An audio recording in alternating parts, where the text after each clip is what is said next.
Hey, everyone ready? We're on the air. Recycled asphalt. So I will call the Town of Londonderry Planning Board meeting to order for September 8th, 2021. Compensates, moves the radical weed. And I just want to point out for everyone who is here, this room has two exits. On the right-hand side of the audience, the front of the room, and the back of the room.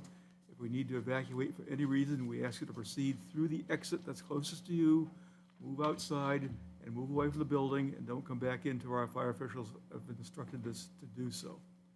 I'd like to ask everyone to please rise. We'll pledge allegiance to the American flag.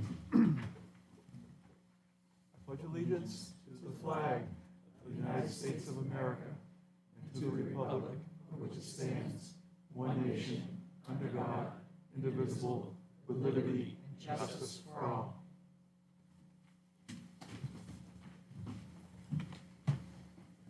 Okay, Chris is not here tonight. I'll appoint Roger to vote for Chris. And I haven't seen Bruce and I haven't seen Jason, so we do have 8 voting members. That is more than a quorum, and we can proceed with our meeting. And tonight we have workshop night. And first thing before we get to our other business is we have no minutes to approve under administrative board work. We have no regional impact determinations, and we have discussions with town staff. And I think you've got an item, Colleen. Yeah, yep, the only item I have, we do have a request for an extension to satisfy the conditions of approval. This is the Sheffield Estates elderly housing condominium development that was conditionally approved on May 12th, 2021. The applicant has made progress towards addressing the final engineering review. They've done one full round of engineering review and have now submitted additional comments that have addressed 99% of our comments. The only outstanding item at this point is finalizing their alteration of terrain permit from DES, and the understanding is that that's in process with DES.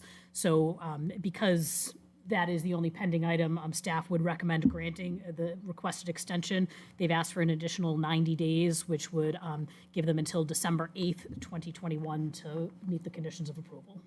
So they think they can meet them by December 8th? That's they've indicated. Okay. I'll take a motion. So move to grant the extension until December 8th. Second? And second by Jake. And is there any discussion by the board?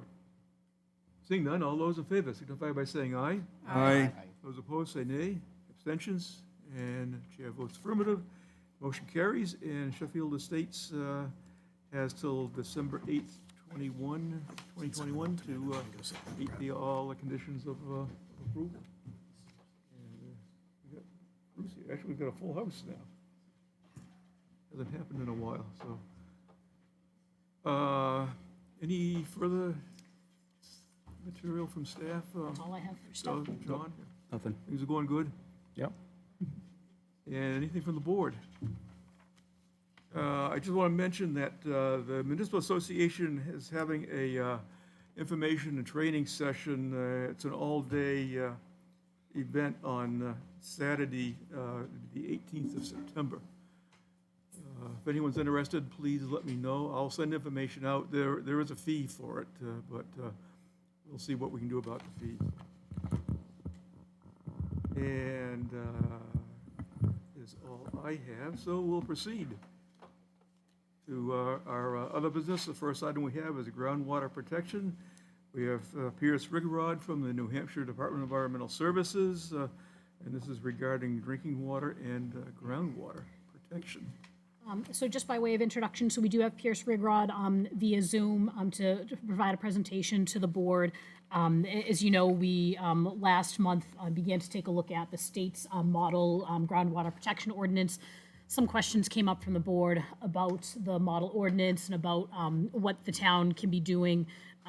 It could be considering it in terms of adopting this this type of model ordinance, and other questions and comments about aquifers and aquifer protection and groundwater protection. So we thought it would be a great opportunity to have Pierce provide some background and some information. So with that said, Pierce, I'll hand it over to you. Just let me know if you have any trouble hearing us. We've kind of got the camera set up, but I'm going to try to mute us, and so we can stay quiet and just let you make your presentation until we have some questions. Great, thanks, Colleen. Can you hear me okay? I'm about to share my screen using the presentation. I can hear you. I'll make sure Maybe, you've got our volume maybe give a turned little more up. volume. I can hear okay. I don't know Great, thank you. there, that's So, good. I hope everybody can see my screen at the moment. If you can't, please let me know. We're not seeing it yet. Okay.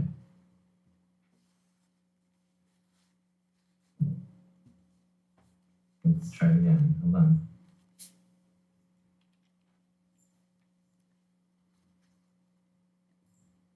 There we go. How about now? Okay, great. Yep. So I'll maximize the screen. So now you should see just the first slide. Yes.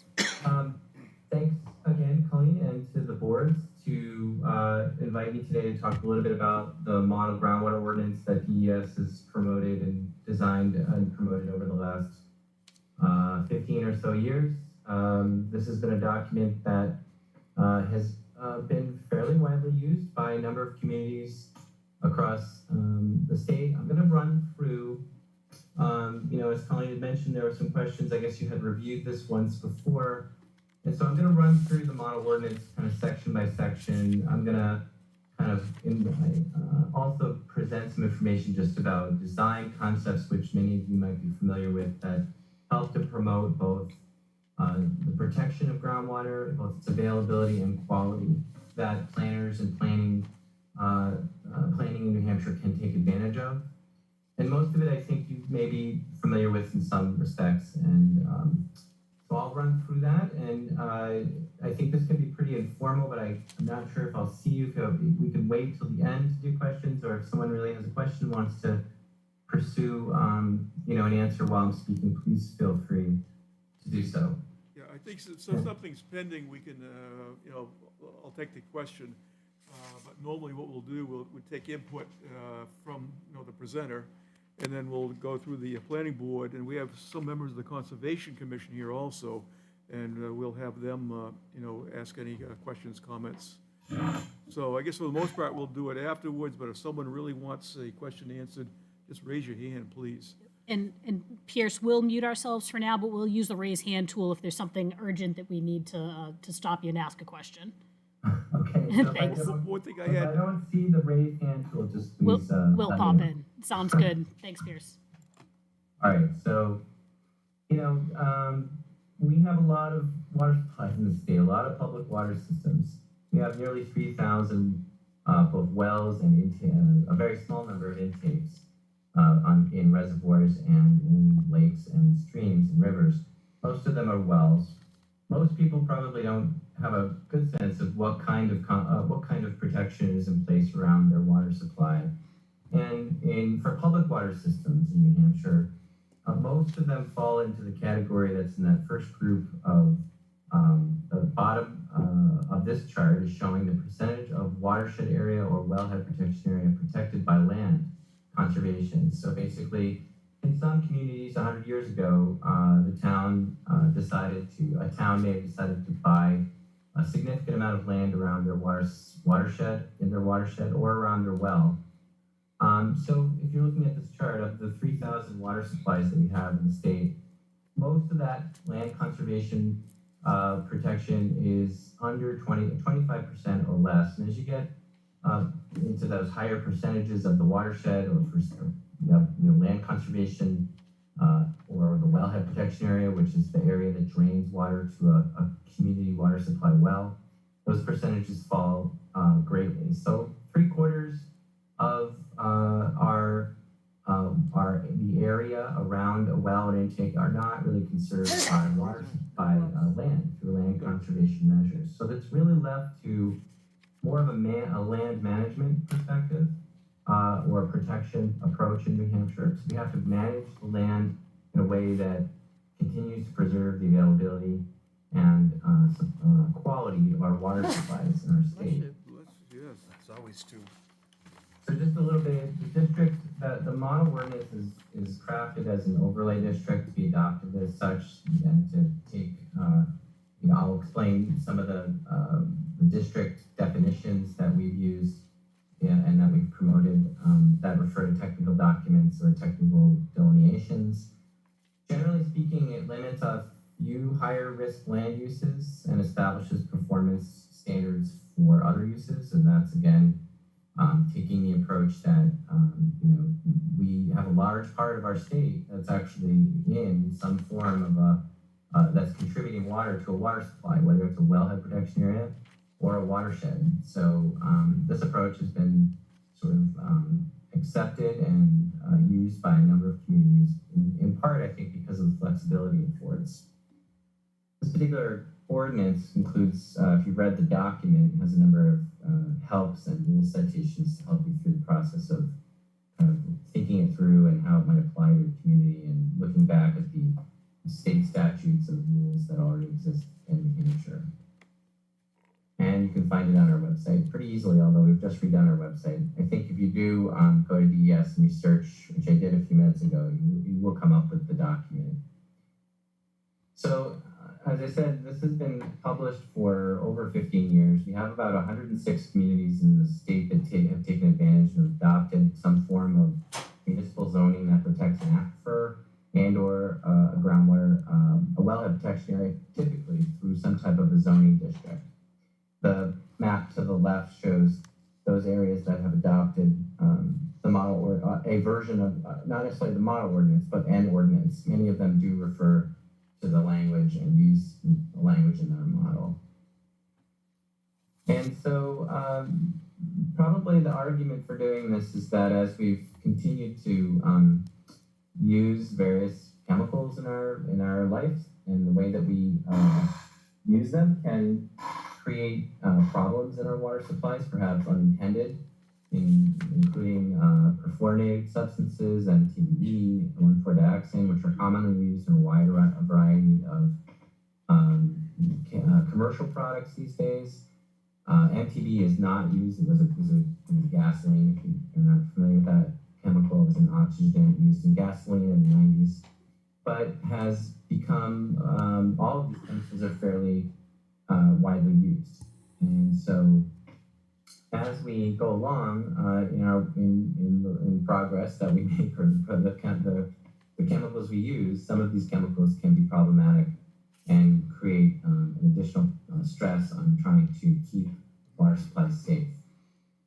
And the direction in which this is going has certainly changed over the last 20 to 40 years. This graph is showing the number of contaminants regulated by EPA since the 1920s, and you can see that chart has grown substantially since 1990.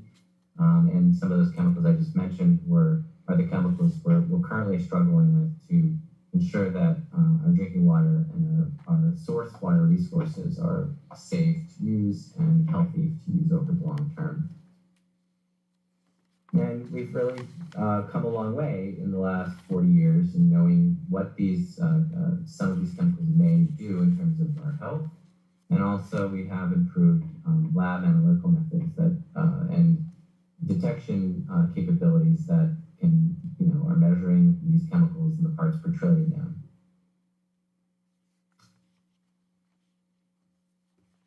So, for instance, 1,4-dioxane, which was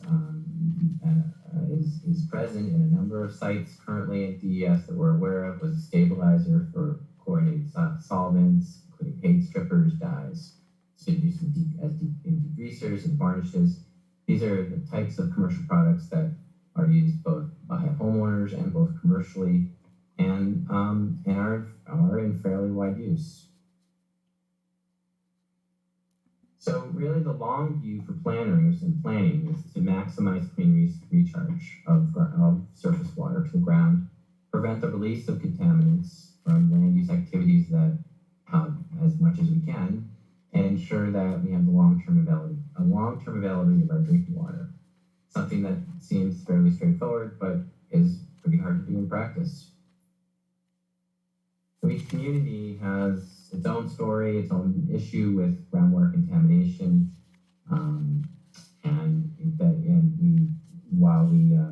if you've been tracking these types of issues over time, time, you know that this can have a significant impact not only on the environment or public health, but on property values and the economy.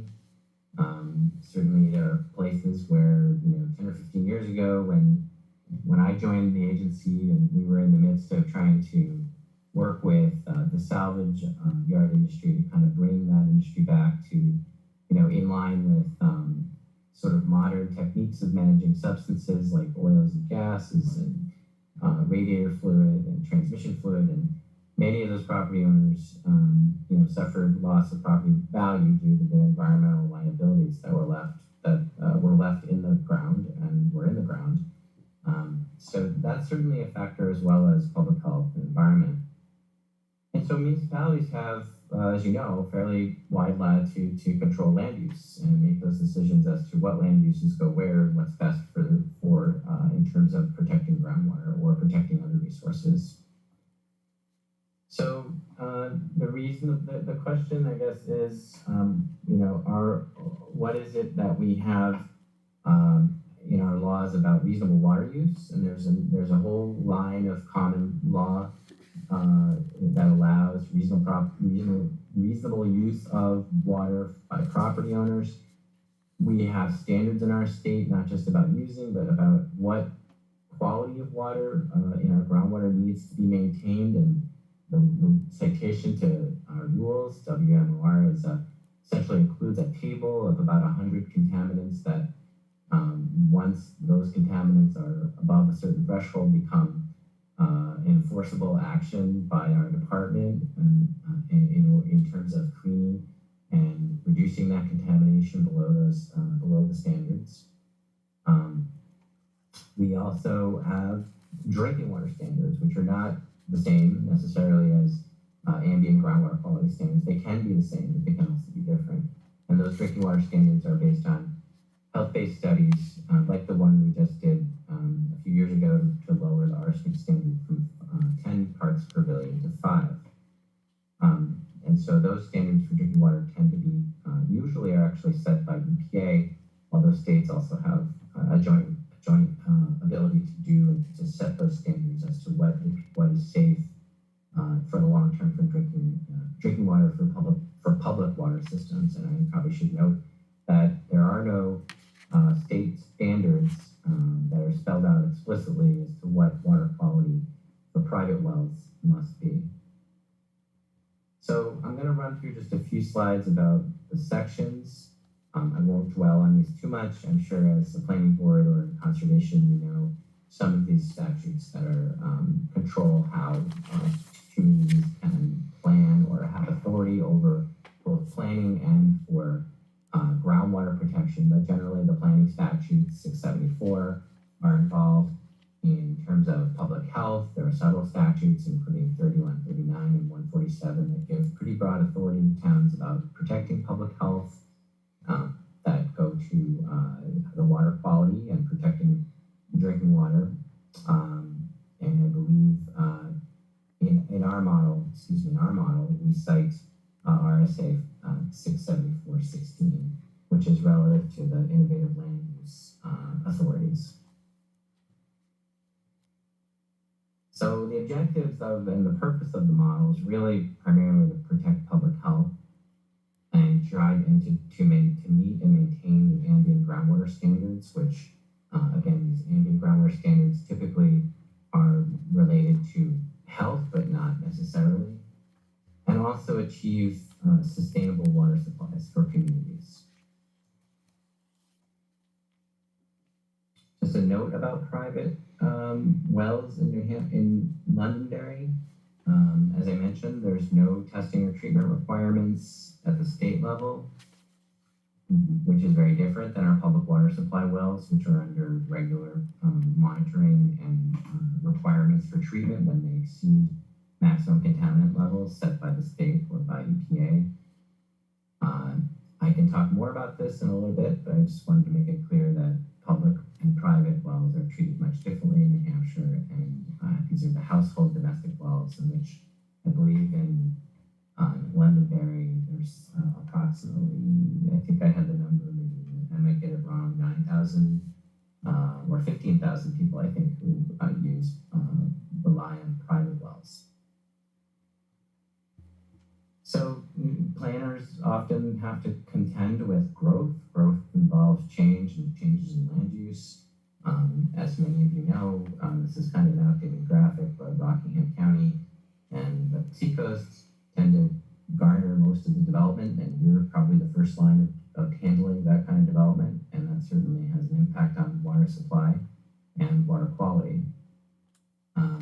And there are a number of activities that are not conducive to maintaining or reducing the risk of contamination, and DES works as best as we can along with our partners to minimize contamination in the ways that we can through technical assistance, financial assistance, and other ways that we support the reduction of contaminants making their way into the ground or into our surface water supplies. And so many of you know there's just a number of ways that certain contaminants can affect water quality, whether it's nutrients, pesticides, certain types of organic material, microorganisms or pathogens, metals and salts all have some type of potential to affect your water quality, and they also have certain types of treatment or certain types of controls that are helpful to minimizing release. For instance, nutrients, the Department of Agriculture has its own set of practices that they have authority to require farms and agricultural interests to follow if they're not following accepted practices for, say, nutrient spreading, like farms spreading manure, things of that nature, or controlling it through structural control. So we've, and I think part of the whole story with source water protection and drinking water protection kind of begins with, probably 30 or 40 years ago when our state was in the midst of having a number of wells, large community sources that were being lost to contamination. In Milford's case, the Savage Well in the western part of town became a Superfund site. It was one of the largest, most productive aquifers in that town, actually in that part of the state, and that was due to the illegal dumping of trichloroethylene, which was has been and continues to be a multi-million-dollar sort of cost associated with cleaning the aquifer, pumping and treating the aquifer. So there are these examples that kind of were precipitated a lot of activity both at the state level through the Groundwater Protection Act and subsequently through a number of local efforts through zoning and other ways to minimize contamination.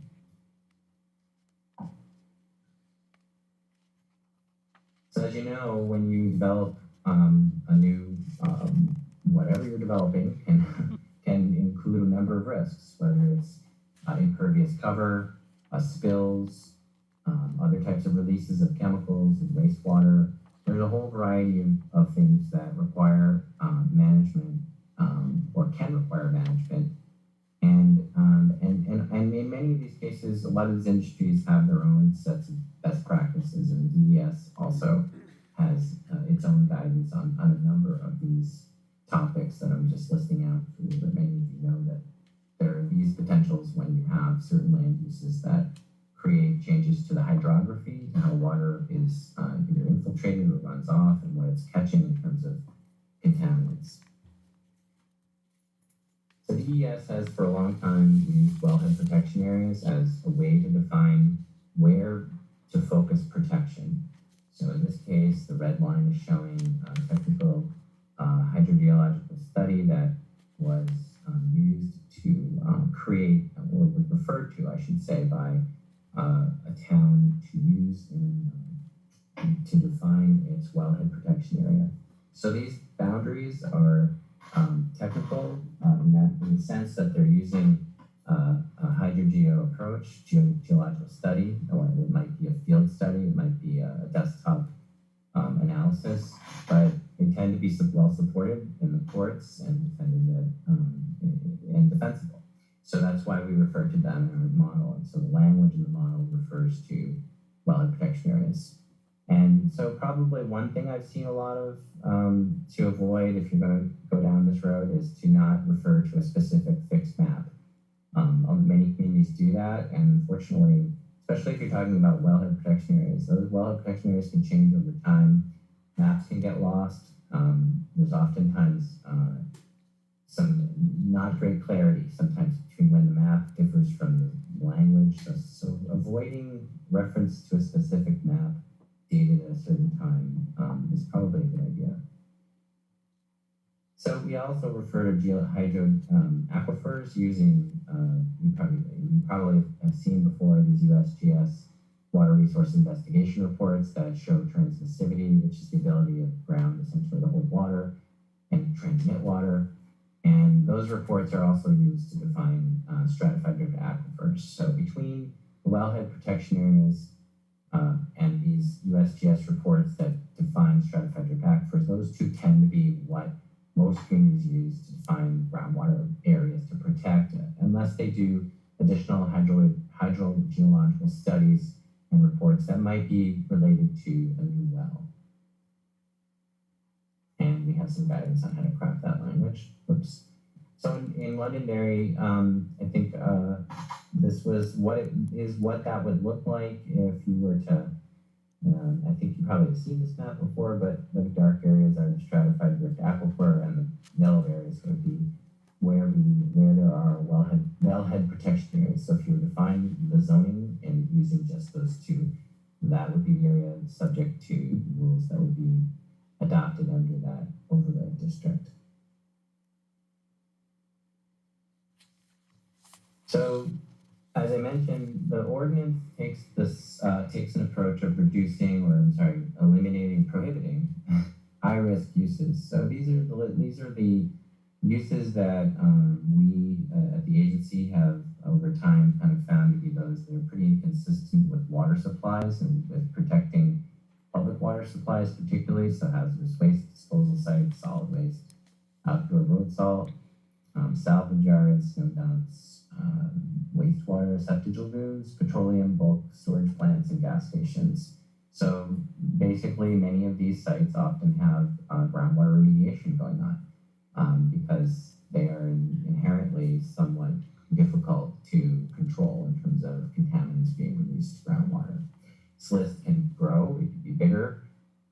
There's other uses that in your community that might be problematic, or other things that we have listed in the appendix of this document that go beyond these eight, but these were the ones that we decided were most important to limit. And everything else kind of falls into this management bin or area where we are suggesting, and the language within the ordinance is really performance-based. So it's all about how well what we are calling regulated substances are managed under state rules. So this is where state rules kind of interface with local zoning. So in the model, there is reference to regulated substances, which is a term that fits into END DW 401, which is the best management practices for protecting groundwater. And it's a state rule which we administer. And so those rules require things like secondary containment for large storage areas.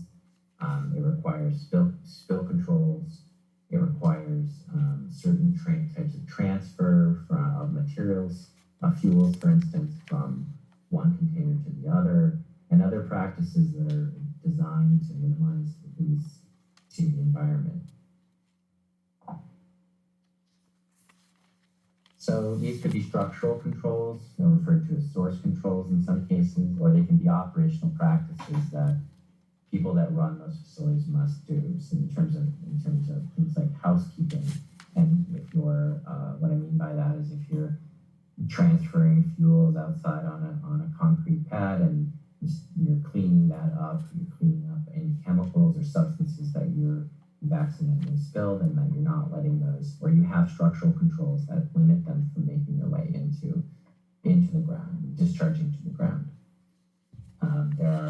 The model includes a minimum or a percentage rather of the site that becomes impervious areas after which a stormwater plan is required.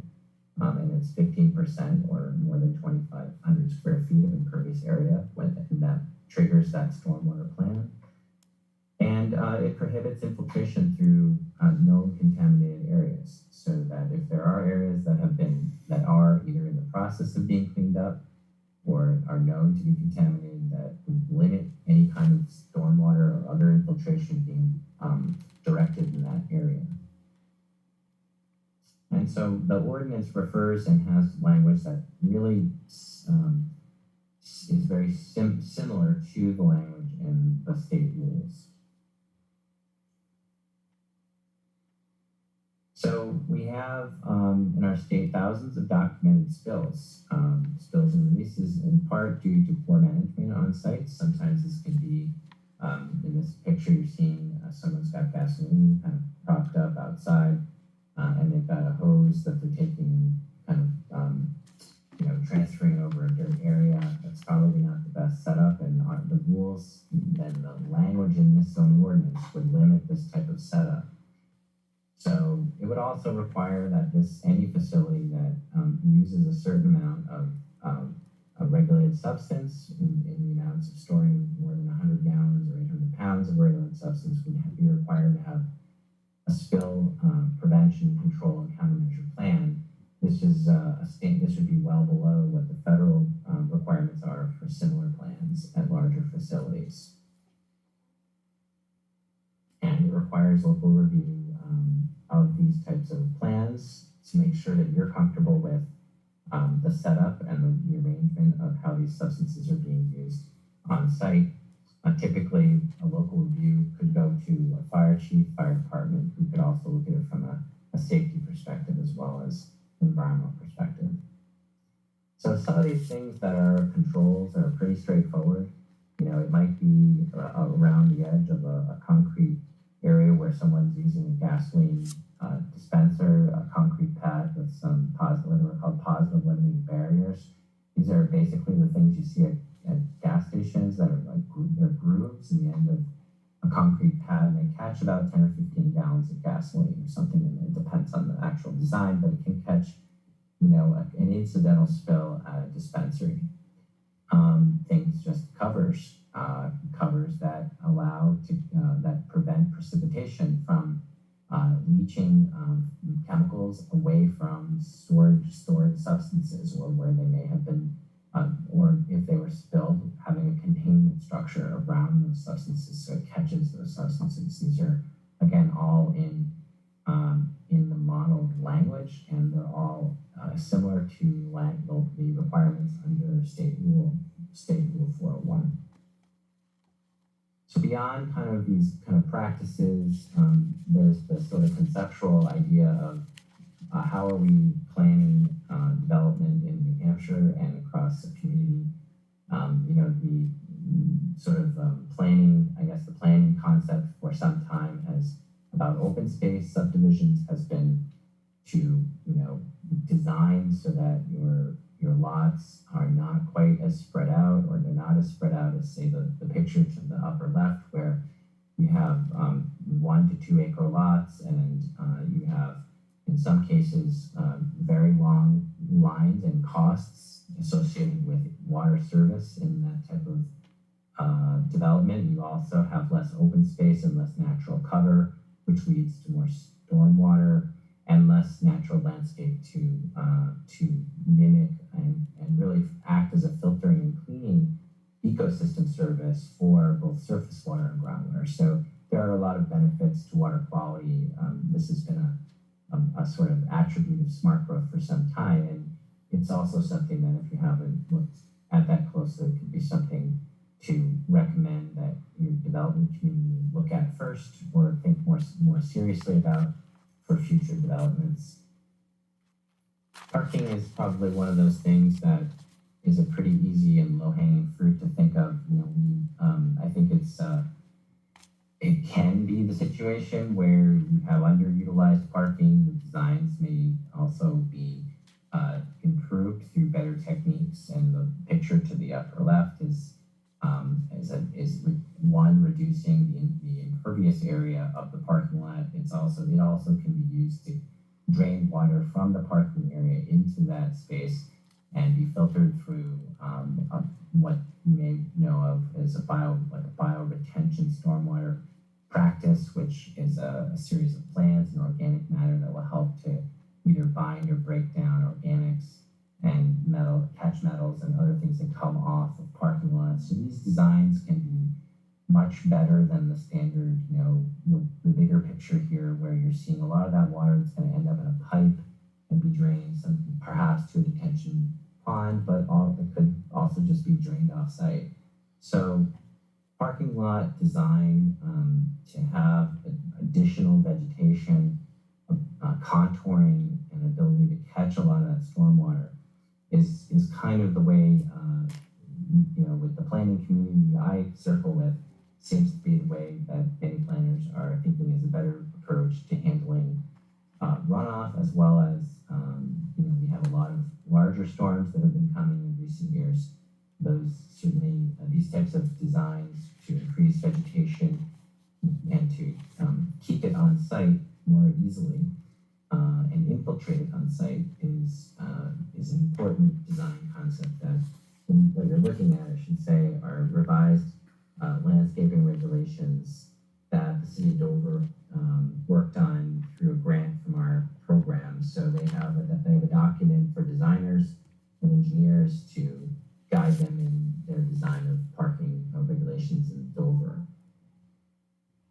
Salt is a big issue in New Hampshire. In the last 40 years, a study that we commissioned in 2011 kind of captures and used the data we have on public water supply wells showing significant increases in sodium and chloride in public water supply wells in a number of places. It's corrosive in terms of sodium chloride is essentially hard on equipment. It's also hard on water systems and treatment. It's difficult to treat. It's hard to remove, and we tend to overuse it. Many times, we're over salting in many cases.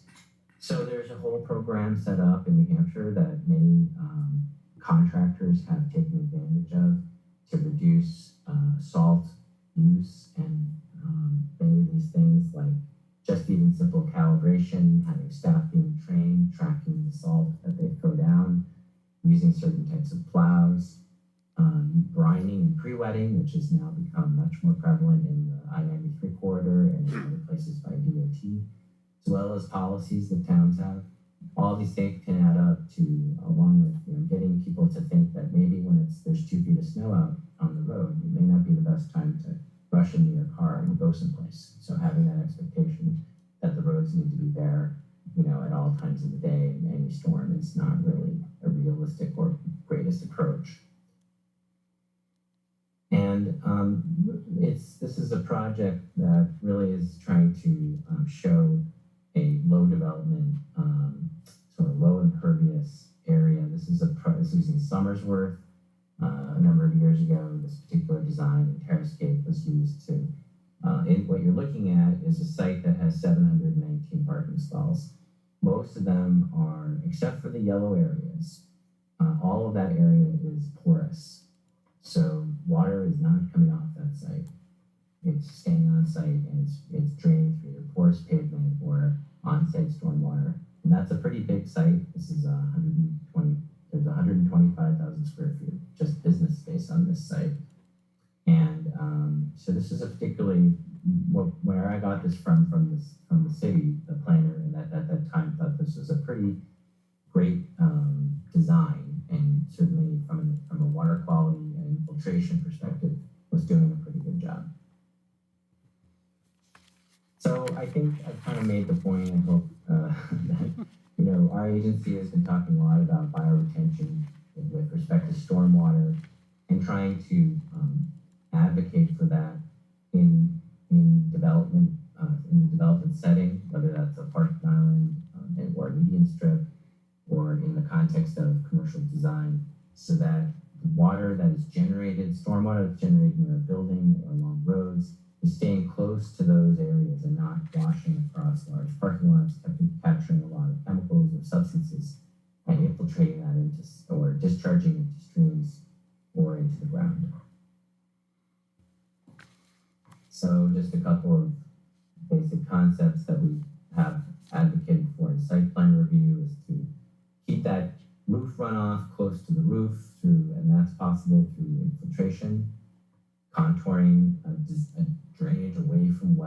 on site. So if you have a small community well, or a private well, or private wells, those certainly would make sense to contour drainage away from that.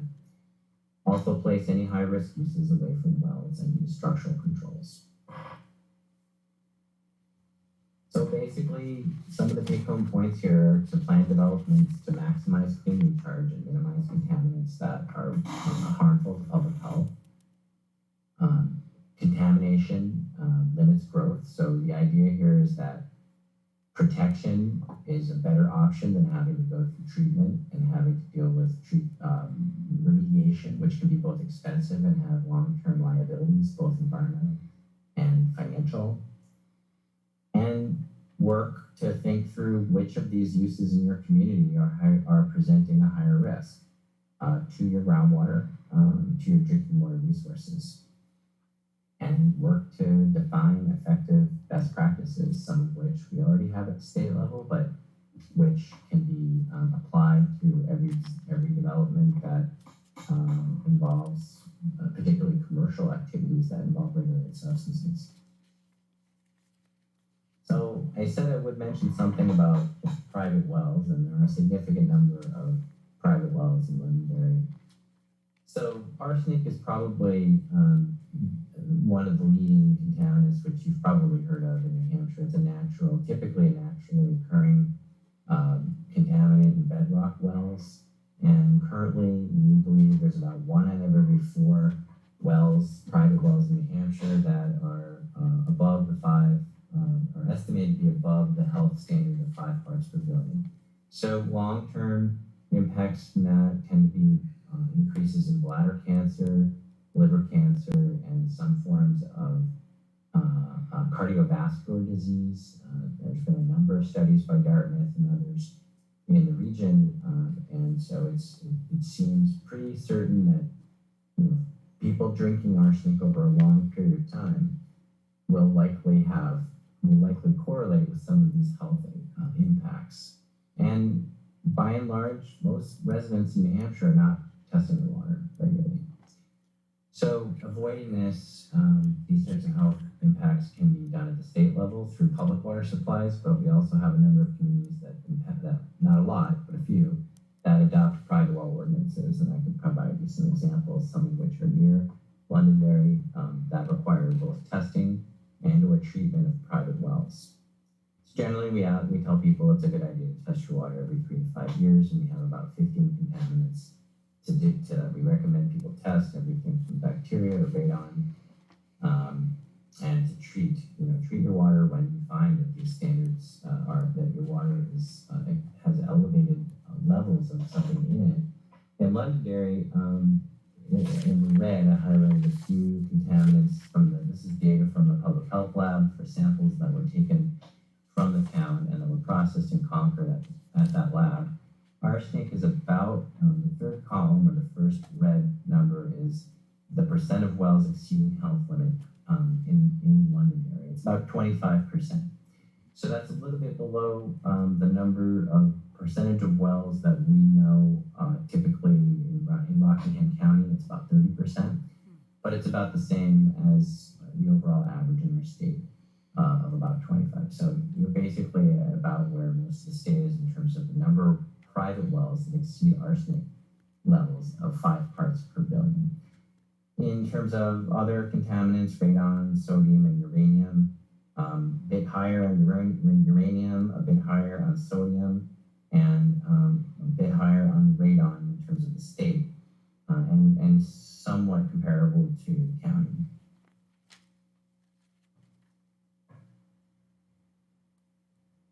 So these are just some ideas, we would support. Our agency is supported both in terms of structural and operational controls on things like regulated substances. We have advocated for things like open space and low impact development alternatives for some time. And infiltration, stormwater, when you are sure that the practices are proven to eliminate or reduce and the expected pollutants. And so I'm sure many of you are familiar with the Stormwater Center, or perhaps there's also the National VMP Performance Data, which is useful for looking at what stormwater practices are likely to remove what type of contaminant. So our program has been around for a while, probably in its current form, at least 15 to 20 years. We provide guidance both to community boards. We provide financial assistance in terms of source water grants. We have a deadline coming up on November 1, and that money can be used in a variety of ways to protect drinking water at the local level. It's designed to do that. The grants are up to $25,000 now per project, and we have a manager. Her name is Bess Morrison. If you're interested in pursuing a local grant, we've done that for, as I said, 20 years. We also now have monies for land conservation. And so if many of you may be familiar with the Drinking Water and Groundwater Trust Fund, there was $2 million allocated for land conservation projects in New Hampshire.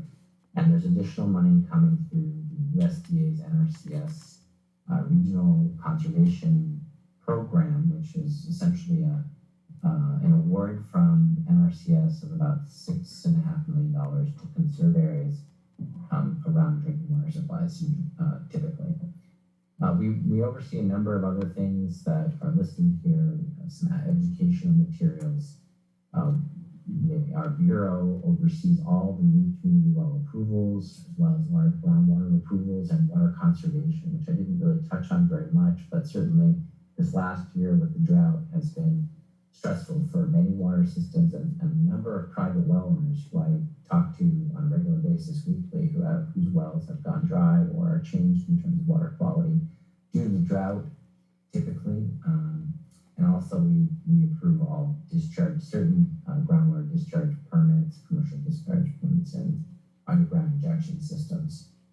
So you can find us online and talk to any of our staff after today if there's any interest, and if you're pursuing an ordinance, we certainly can review the language as a function of our job.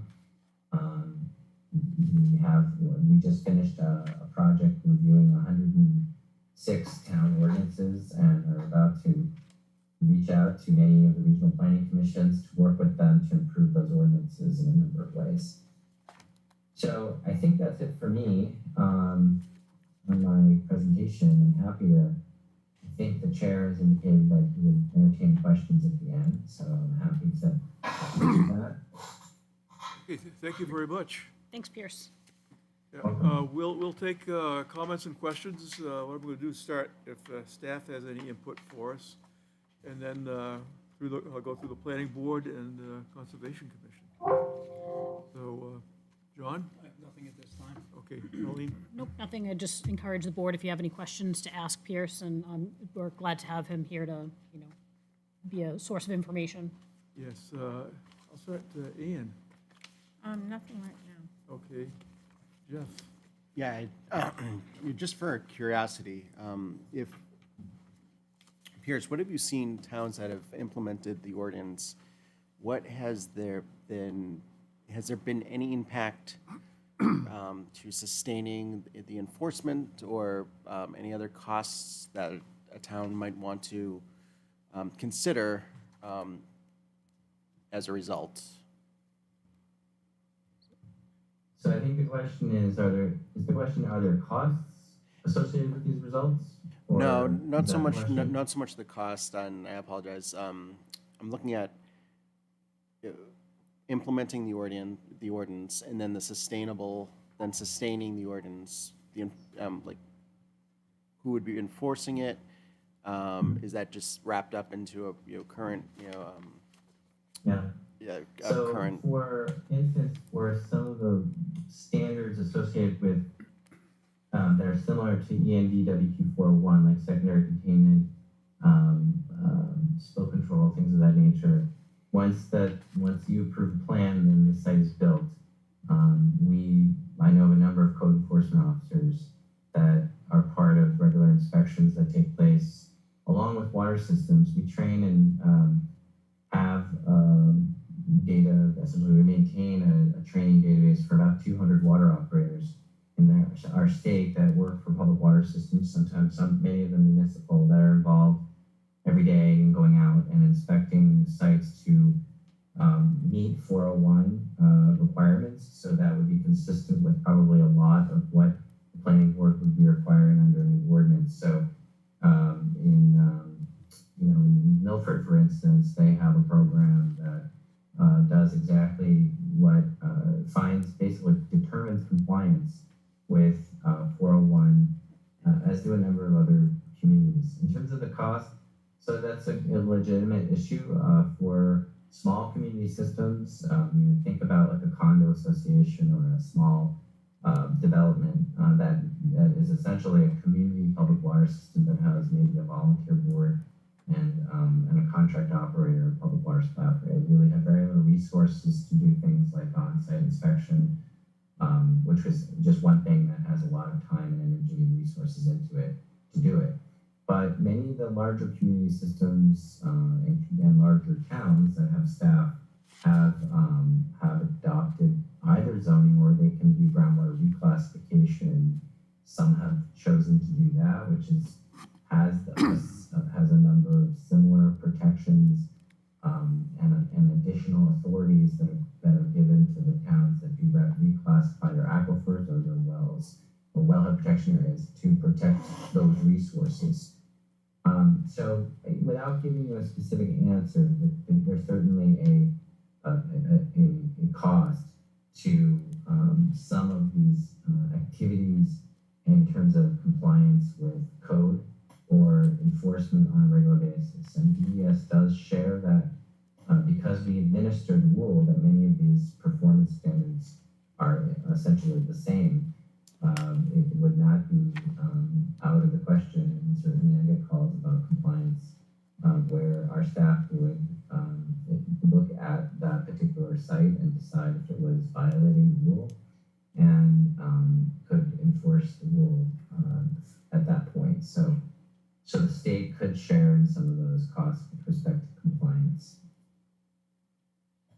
And just a follow-up question to that, the grant programs that you presented at the end of the presentation, could towns potentially leverage those funds to subside costs of implementing this ordinance? It's a good question. We tend not to fund operating budgets. The commitment by a town to say one of the last towns we worked with was Plastow, and code enforcement took the lead on both inventorying sites that they felt they needed that were essentially in this. I've said this term very, very much for potential contamination sources, which many of those are defined under state statute and the Groundwater Protection Act in sort of a list form. But basically, it's anything that in a commercial setting can affect the quality or safety of groundwater or drinking water. And so Plastow basically has a program that they've stood up. We funded that town's plan, which included a section on how they were going to adopt the specific activities, including the inspection activities.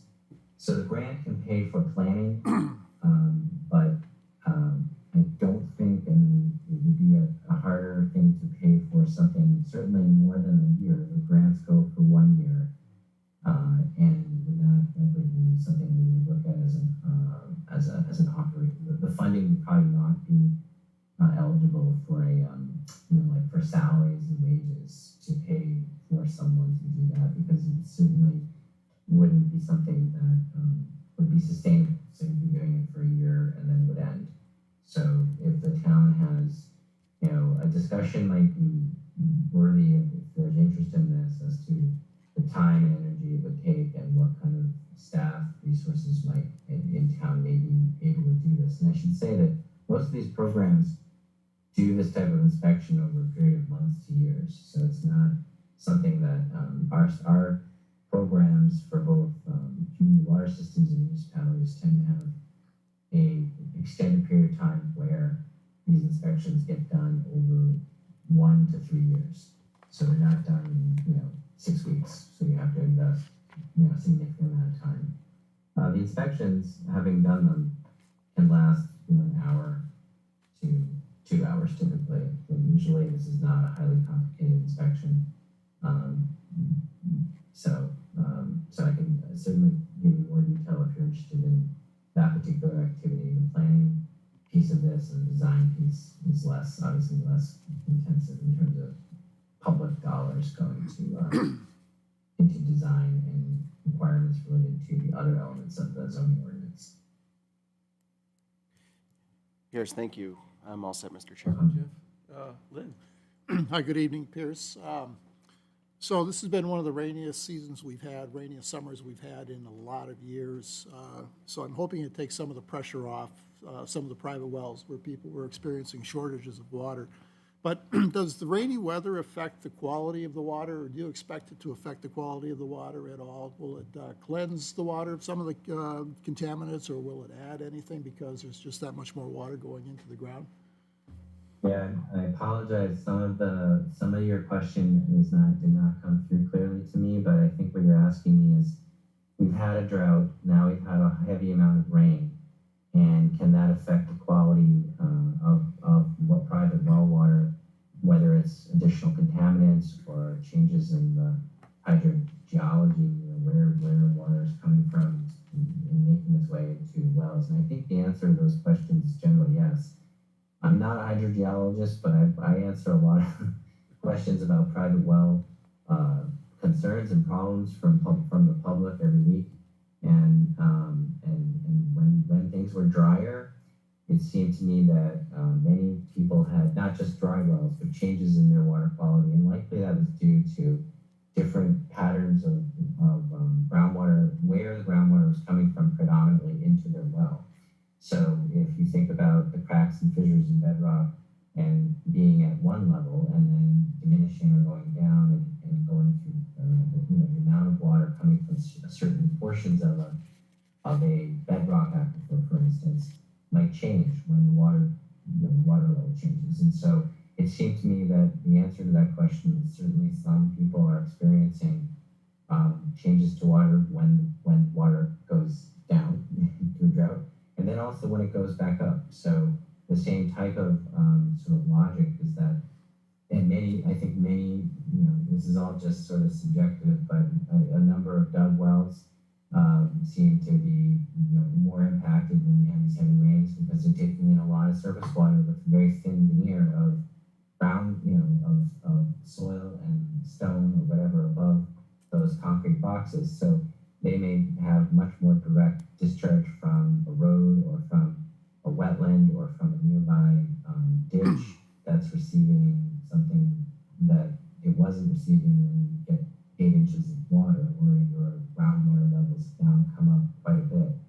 So we did have quite a bit of water over the last month or so, and that certainly has improved the conditions for many public water systems generally in terms of their volume, that they can, they don't have to worry so much about how deep their wells are draining down, or their reservoirs are filled up again. But for private well owners, it does seem like more dramatic changes in the rain drought to sort of flood type of weather seems to be affecting.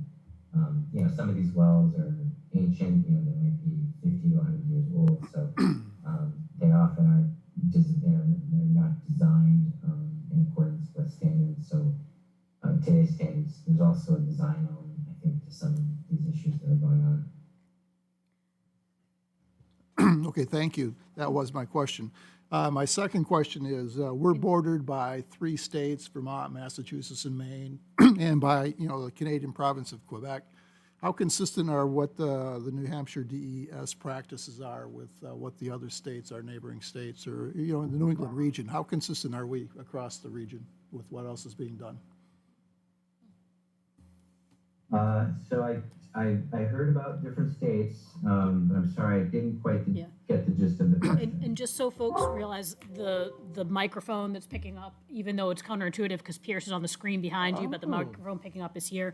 Pierce, the question was, how consistent are New Hampshire's regulations with those of the states surrounding us and the province of Quebec? Are we in line with surrounding states, or are there different standards? How vastly different are they? Well, that's a good question. I mean, every state kind of has its own take on how to protect. I'm gonna take that question with respect to drinking water. So, in Massachusetts, for instance, the state has many regulations and, in particular, things like for large reservoirs, they have very strict buffering requirements around reservoirs and streams that are contributing, rivers that contribute to, say, Quabbin. What was called the Cohen Bill is something like a 300-foot buffer that extends out to private land as well as public land that is owned by the Metropolitan District Commission or the state, essentially. So there are different, it's a hard question to answer. I guess I would answer it that many states have their own approach, but generally speaking, source protection has a fairly standard kind of toolkit for how we protect the quality of drinking water. In terms of development and how you approach development and protect water supplies, again, it's difficult to say where New Hampshire stands. I think we have a much more locally active protection effort than many states in the region. I can't think of many of our adjoining states that have as much local activity, and I think that's in part due to the way that New Hampshire runs its government, as well as the way that we control development. I mean, planning boards control a large percentage, 80% of all development probably flows through the planning boards, and so that may be different in other states. But I think New Hampshire is kind of a leader. I might be biased on drinking water protection. We've spent a lot of time trying to work together with our state, and I'm not saying leader. I'm not saying DES necessarily is the leader. I'm saying as a state, with our legislature, local communities, our state agencies have, I think, done a really good job to try to protect drinking water at the same time as balancing economic and cultural priorities. And so, and I think we've responded really well in many cases to the challenges to dealing with new contaminants, emerging contaminants, and it's difficult to control. So, not sure I'm totally answering your question, but I think in general, from a regulatory perspective, I think we take the right balance for this state, for New Hampshire.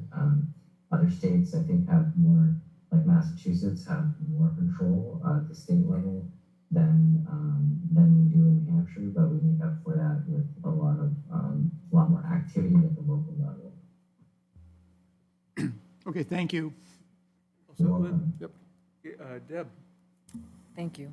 I guess first and foremost, Pierce, thank you for spending your evening with us and enlightening us with all this information and ideas. I think it's really beneficial. I want to know, how do we as a town get started? And because you came up with all these models for groundwater ordinances, and some of them were some really great ideas. But I guess, where do we begin? And, what's the first steps that we as a community have to take to start implementing, if the town wishes to do this? So I guess I want to know where the starting point is, and basically how long it takes to get it going. So I guess I'll go with that question first. That's a good question. Okay, so I'll just use, based on my experience I was a town planner for a while, and I would say a standing committee in town that could be under the planning board or conservation commission, whose purpose was well defined to protect, to work on the protection, to work to protect drinking water resources in town, and that had some clear objectives on what they wanted to do and to articulate that as in some type of a planning document. Some communities do write up source water protection plans. I mentioned Glasgow, and that plan became kind of their roadmap for what they wanted to do. Plans aren't perfect, but I think a well thought out plan is a good place to start. It could take a year, and our program actually would fund a third party to help you write the plan. If your staff in town didn't have time or wanted someone with some experience and background, some organizations in New Hampshire have staff. Grand State Rural Water Association is one that provides assistance for communities to develop source water protection plans. So my general answer is a plan is a good place to start. A committee is a good place to start of interested people who can brainstorm and think this through for your community. And the other place to start in that is education, public awareness building. Nothing really happens without people who feel as if there's been some communication of what drinking water source protection is all about and why some of the things that may be suggested in the future are being suggested. And that really depends upon informing people on a regular basis, sort of continuously. So it's well invested time to have people become more aware and of the resources that are in the ground or providing drinking water for private wells. And so how long, that really depends. I mean, I think Plasto probably took between 1 year to 1 to 2 years to really get started, both the plan, and they had a committee, they had a source water protection committee that formed. That was, I don't recall who they reported to, whether it was part of the select board or the planning board, but those are all good first steps. And having a good public, like I said, public communication with this is important. It's really important. So that's what I've seen work in other places. It all kind of depends on the community as well. So I think 1 to 2 years is reasonable to really get something done. So would your organization help us by advising us and maybe holding our hand a little bit and giving us a direction as to, okay, you need to do this, you need to do that, so we don't have to reinvent the wheel, and just basically get up and running a little bit quicker. I'm hoping that that's something your organization would be willing to help a community if that is the path it wishes to go down. Yes.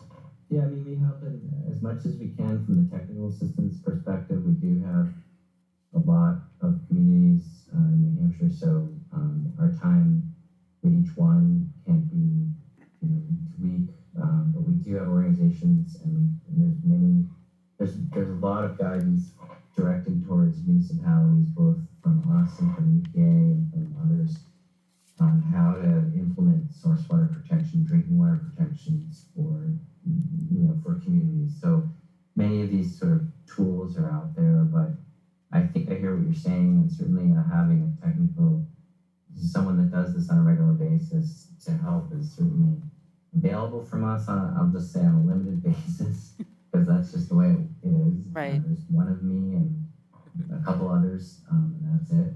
Okay, so I guess we have to get on a waiting list then. But again, I just want to say thank you, and as far as being one person on this board, I would love to see us move forward with something relatively quickly, and hopefully you'll be finishing up with some other town and be able to squeeze us in. That would be amazing. So I'm happy to come to Londonderry. And I think for a sustained effort, I mean, there are organizations that, Emily Baltimore, who works for Grand State Rural Water Association, her job is to develop source water protection plans for communities. So she's on task through her funding. What was her name again? I could certainly mention Londonderry if there's interest, and she could come talk to you about a year-long effort, and that's what they would do. They would help in the drafting, and if you go on their website, you'll see these services are advertised, and plans if they haven't posted their plans, I have a number of them, and you get a sense of what a plan looks like. Again, thank you for sharing your night with us and all of this great information. Thank you. Certainly good information. I noticed the model ordinance is actually quite good and thorough.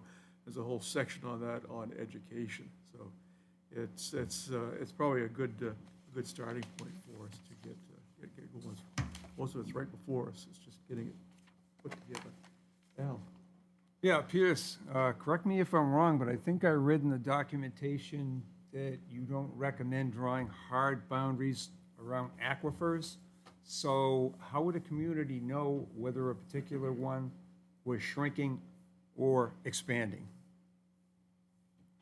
So aquifers, the way that USGS delineates those lines, the way they draw those lines is they look at the material. So they look at the ground, they do borings, and they look at basically they look at the pore space, the porosity, and it's called hydrologic conductivity. They look at these things that allow water to reside and stay and be available in the ground to be essentially drawn out. So think of it like a large tub, and in the tub is a lot of sand and gravel and other material that has the capacity to hold a lot of water. And so the definition isn't necessarily about the water level, where, you know, if the tub is mostly empty, it changes the footprint of the aquifer. The aquifer is the geologic remnant of, you know, basically the glaciers retreating and leaving a lot of material that allows the holding of large amounts of water. So those boundaries don't change, generally speaking. Okay, thanks for that explanation. Have you heard of or had any experience with aquifers that when dry decreased in size, anything like that? Well, out west,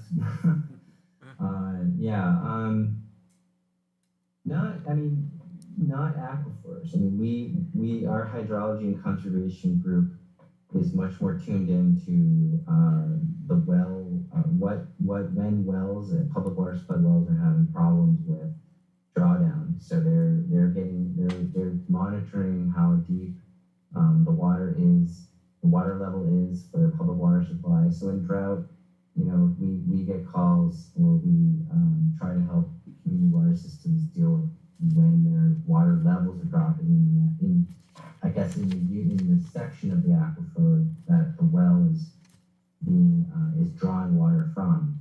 But overall, I mean, there's only a sort of very limited number of sort of what I would guess term research type of wells that USGS maintains that looks at water levels in aquifers from a more research or applied research perspective. So there's not a lot of data just involving aquifers in terms of their water levels. And you can look online, you can see some of the reports from USGS in New Hampshire that look at water level changes, but by and large, that's a pretty small sample of research, and so I couldn't tell you if water levels in where they were in Londonderry, in one part of Londonderry or another. I'm not sure anybody else can. Okay, thank you. That's a great explanation. I'm all set. Jenny? Pierce, I had a question when you were going through your presentation about my question is, what is defined as a snow dump? Yeah, that's a good question.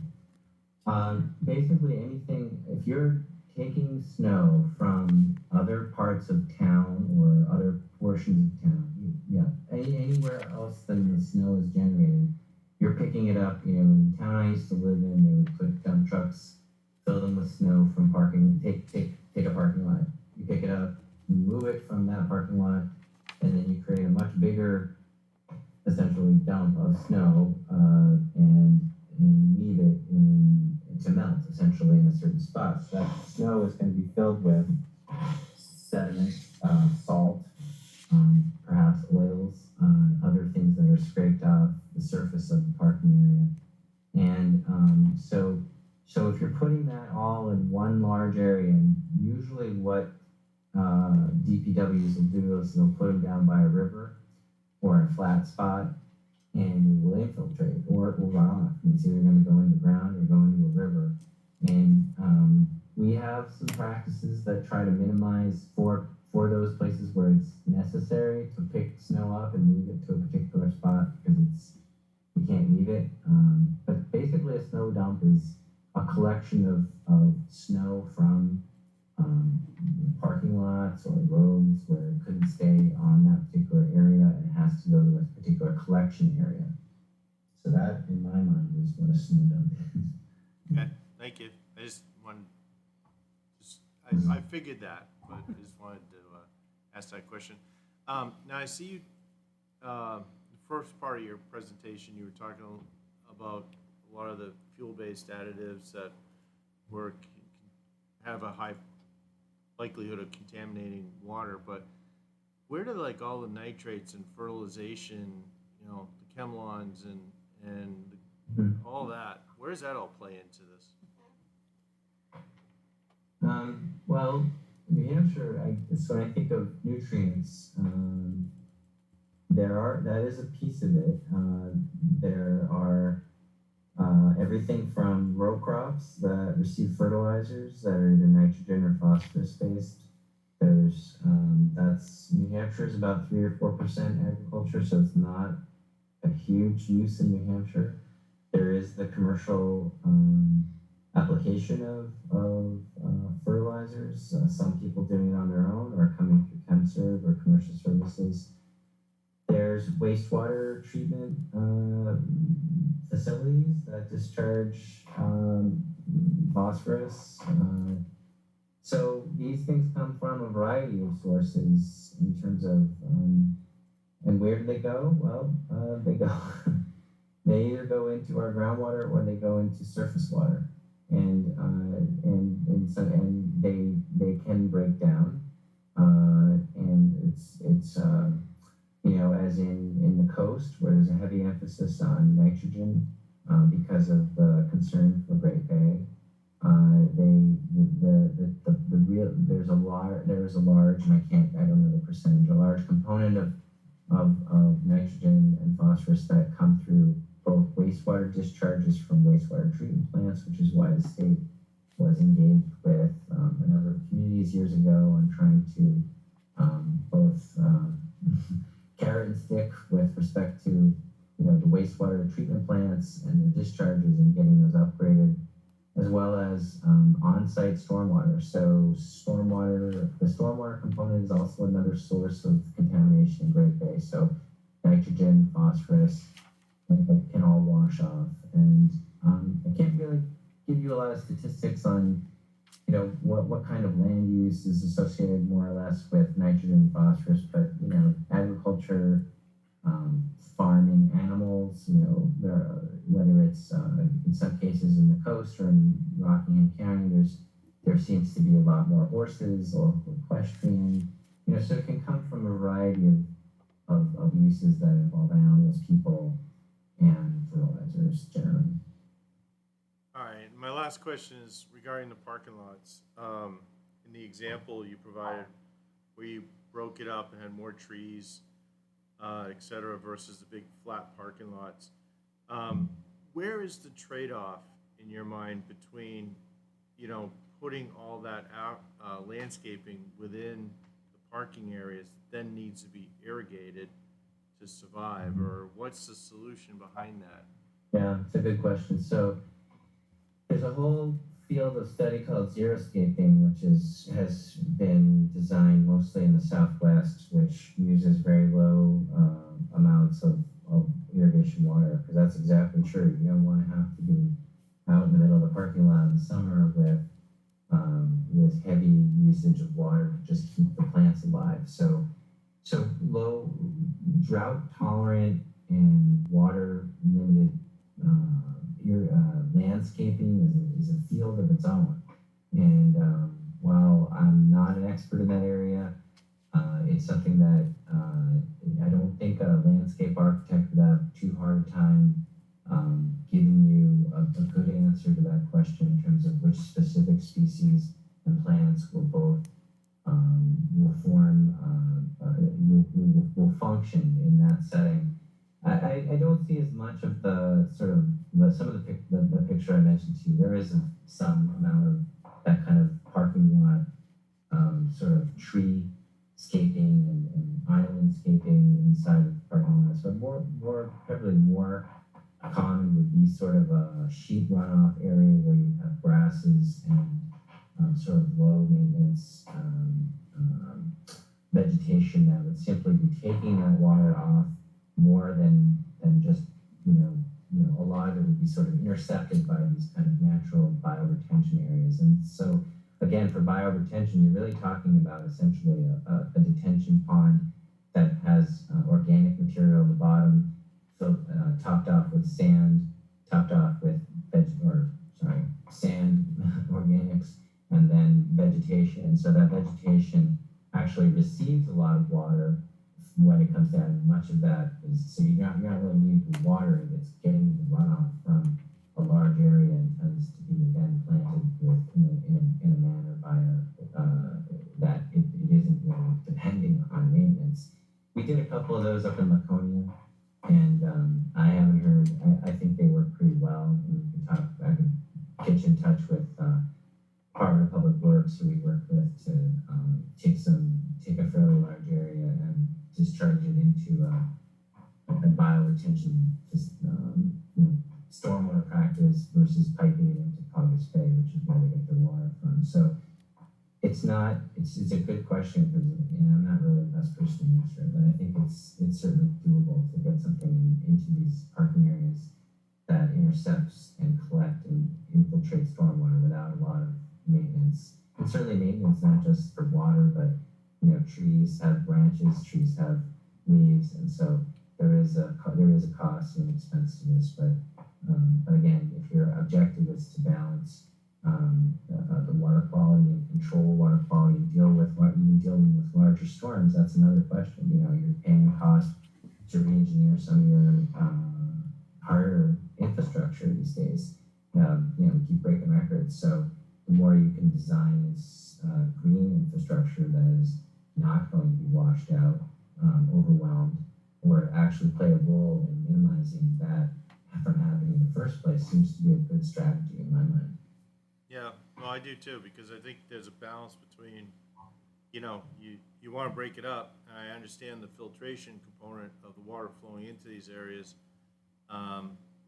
but you also want to make sure you're not putting as much, you're not having to load it up with water and use it to support plants that aren't going to survive there, and also the plow damage that comes on an annual basis. So, but those are my questions. Thank you. Good question. What's that, Jenny? Bruce? No questions. Roger? Yes, one of the things we've been talking about here is surface water, water runoff, groundwater. Is those just verbiage defining the same thing, or is there some technical differences? So is there a technical difference between groundwater and surface water? Yes. Is that the question? Yes, that's the question, yes. Yes. Well, there's a lot of legal differences between the two. The way we manage and control and use and protect both surface water differs greatly from groundwater. Surface water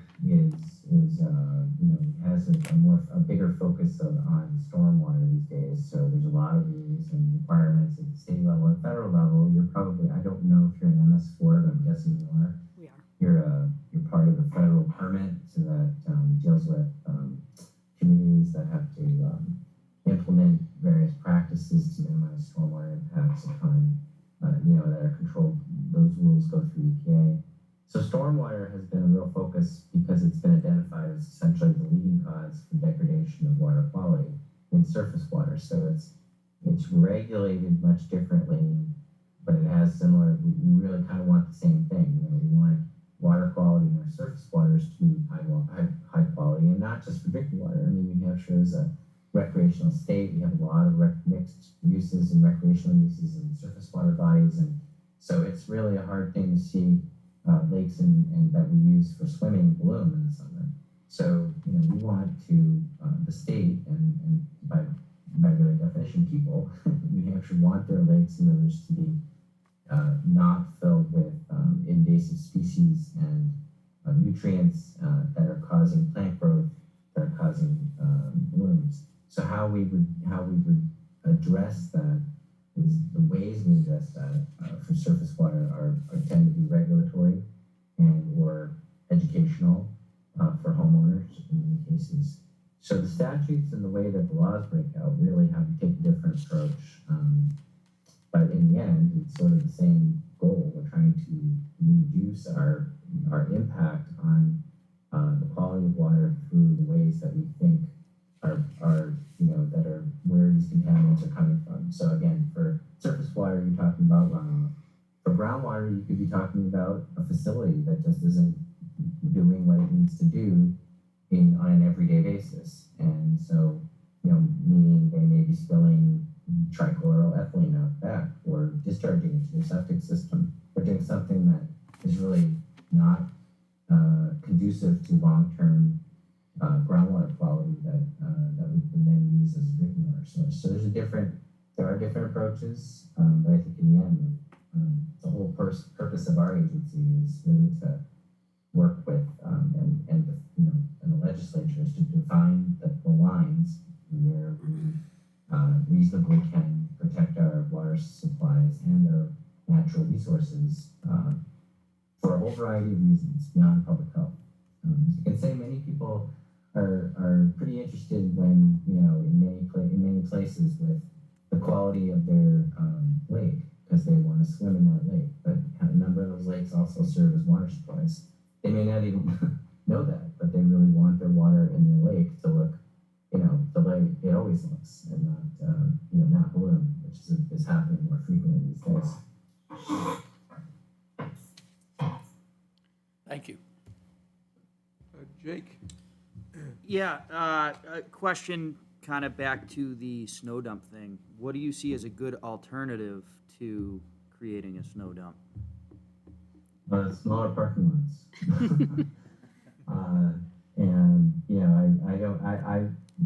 I won't debate people on the side that the regulations because I'm not familiar enough with them anymore. But it seems to me we have pretty large parking lots in some places that don't need to be so big, and in some cases those lots can sustain more porous material. Porous pavement's a bit of a stretch for a number of places, and many of your DPWs probably won't want to see a lot of porous material because because it can plug. It can, especially if you're sanding it. But smaller parking lots is one way to reduce the amount of snow dumps. I don't really know. I mean, I think in many downtowns, where I used to live, it was pretty necessary. Like I used to live in Milford, and there's an oval in the center of town. So if you've been there, you know that the parking around that oval gets, if you have a foot or two of snow, it all needs to get pushed out and put somewhere. And so they put it down by the Sahegan River, and they put it back from the river bed, and they let it melt out. I don't know exactly what the answer is. If you're talking about salt, we do have many places are starting to use brine. The state uses a lot of brine, so that reduces sodium chloride in the snowpack that's going to be moved. In terms of oils and greases and things of that nature, metals, those are harder to deal with. But I guess if I'm taking the long view, a lot of oils tend to break down over time in soil. It's not a great thing, but it does happen. So I don't really have a great solution for you, except that try to keep those dumps away from. We do have our Watershed Bureau has a snow dump fact sheet with some guidance on how to minimize the impacts of snow dumps, and I can pass that along to you. I think they have a setback from surface water of either 25 or 50 feet. And they have a few other practices that are sort of designed to minimize the impacts to surface water. I certainly wouldn't, that's why we're limiting them in this ordinance. I don't know how you really can always put a snow dump in an area next to a well. I think that would be a bad idea. I think eventually the amount of salt or metals or other things that are coming off of that lot or large commercial area will eventually make its way into a well. So, that's why we don't want to see those in areas where you're drinking that water. And, one more for you on one of the slides was something about the New Hampshire Green Snow Program. Do you have an idea how many municipalities have adopted what's inside of that Green Snow Program, as well as municipalities and private companies? No, I don't, but I know it's not small. It's a few hundred operators, and so the SnowPro program, it's housed at the technology transfer program at UNH in Durham. So they teach out of that center, and I know they hundreds of people, operators of snowplows, both public and private, who are out and who are taking classes to essentially learn more about brining and low salt practices, and application rates and calibration training.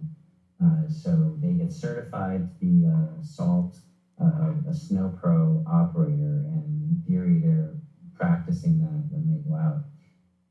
Towns tend to send their staff there, so DPWs can take advantage of that as well, learn about new technologies like onboard sensors and things of that nature that help operators to minimize the use of salt. So numbers they're not small. I mean, I think it's fairly common, and there's both a marketing advantage to this for private companies who can bill themselves as Snow Pro certified, and there's also liability protection that was changed in state statutes. So one of the concerns that was addressed in state law within the last few years was if you're applying a lower amount of salt in your application rates, or you're doing something that essentially could be leading to someone slipping and falling, the new law provides limited liability coverage to those certified applicators, salt applicators, road maintenance folks, to lawsuits related to that. So the Watershed Bureau at DES led that effort with the legislature, and so I'd say if you do have interest in this, we both have salt data. You have a lot of small community systems in Londonderry. I could certainly look at trying to get you some salt information about how your public water systems are doing. And I think in the slide I gave you, I think there was some sodium numbers that looked the percentages look rather high. It's not a bad thing to look at over time. I think you use a lot of salt in the state, so you guys also have a major highways. So there's always opportunities to do that. Sodium chloride is an issue for public water systems, but it's also for folks who are on private wells who have hypertension.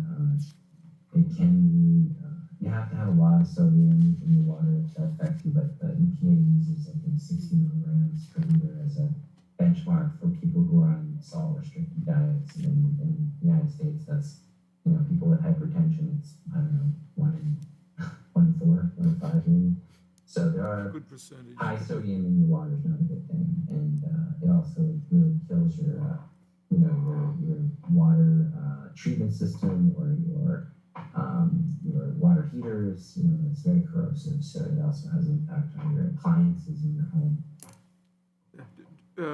John, we have a program for Woodmont Commons, training program. I know it's been part of the master plan, Woodmont Commons master plan. The town participates in the Green program. Yes. All of our drivers have gone. Involves the I-93 corridor, so there's participation here Yeah, from operators that correct. And quite a few of the landscapers have gone through that training too, Jake.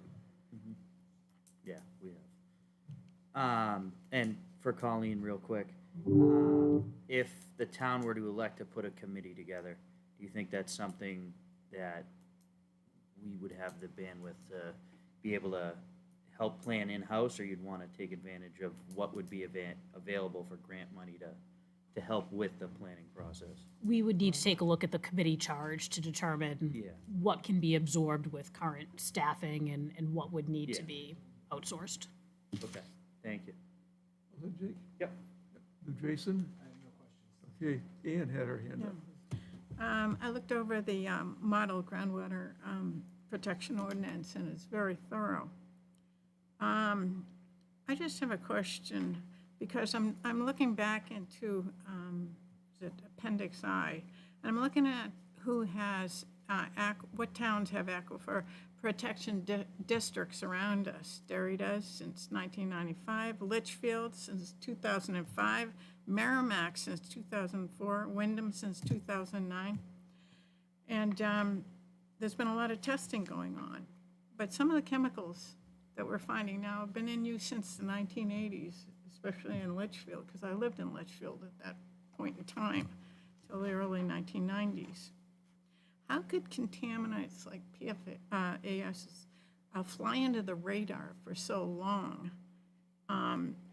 Is it because the testing standards finally caught up with the chemicals? And what was it the model that you have now in use in 2015 that one might have stirred more of a recognition of what was out there? It's very thorough, your ordinance, and I was just wondering, what determined that? Was it the reduction in the percent, the increase in the PFOAs, or was it the reduction in the standards that they So tested for? what was really precipitating the model? Why we have it? Is that the question? No. Why do we have this model? The reason, I think, before my time, in the 90s, in New Hampshire at least, in many places, petroleum, underground storage tanks, above ground storage tanks, but mostly I think underground storage tanks, and chemical usage that was kind of being, you think of your standard junkyard 30 years ago. Many people just didn't have an awareness over the chemicals they used and what the potential impact to both them and their neighbors or their community could be. And so as one after another high-profile event took place, where community's water supply was contaminated by petroleum products or a chemical product,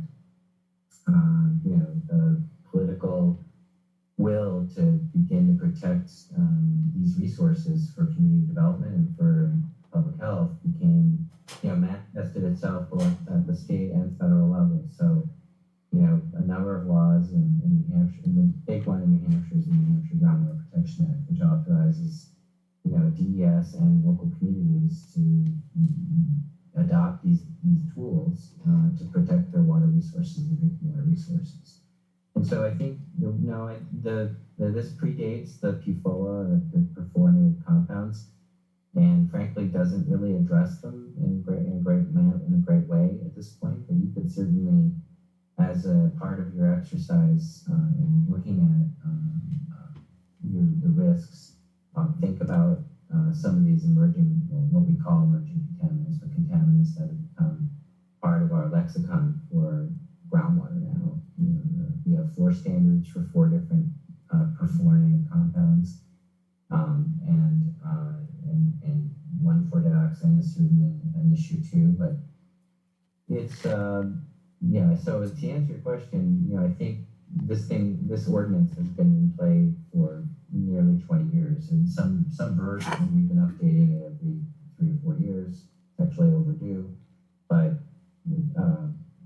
that really came out of the petroleum and chemical kind of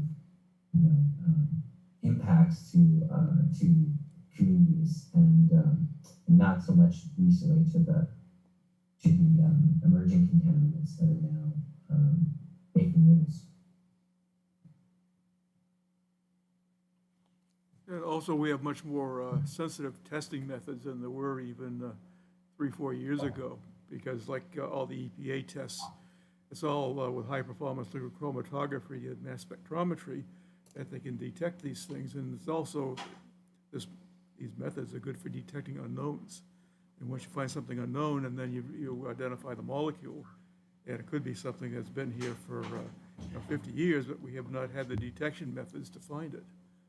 Right, because, Yeah, the detection methods have definitely gotten better over the last. And it's become much more sensitive. We can yeah, measure down to the picogram levels and even femtogram levels. So I guess it had to be to detect the PFOAs, because when I lived in Litchfield, all we tested was for iron or manganese. Could you smell it and see it?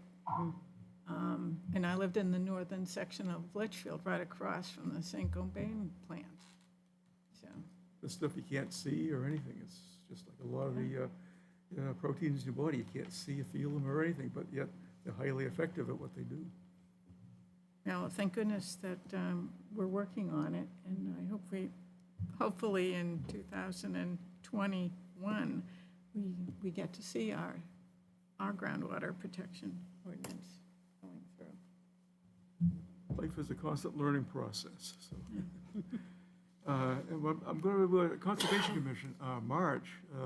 You can come to the front here to the microphone, and Deb and Mike.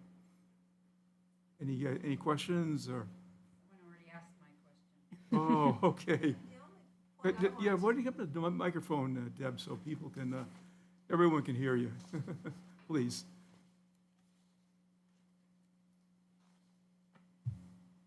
This is not directly to Pierce, but to Art and Colleen. What could Southern New Hampshire Planning get us started on some of this immediate organization on something like this? think And we I don't can, know whether, I haven't heard anything there about them doing groundwater studies, but. No, but I think we can inquire and. Because we and, pay dues talk with and they'll do Sylvia. certain things for us for Yeah. less than market, so. See what, they can do if they have anyone on staff that has any expertise in this area, because this is going to require a degree of expertise. And time. Yes, definitely time. So, Mike?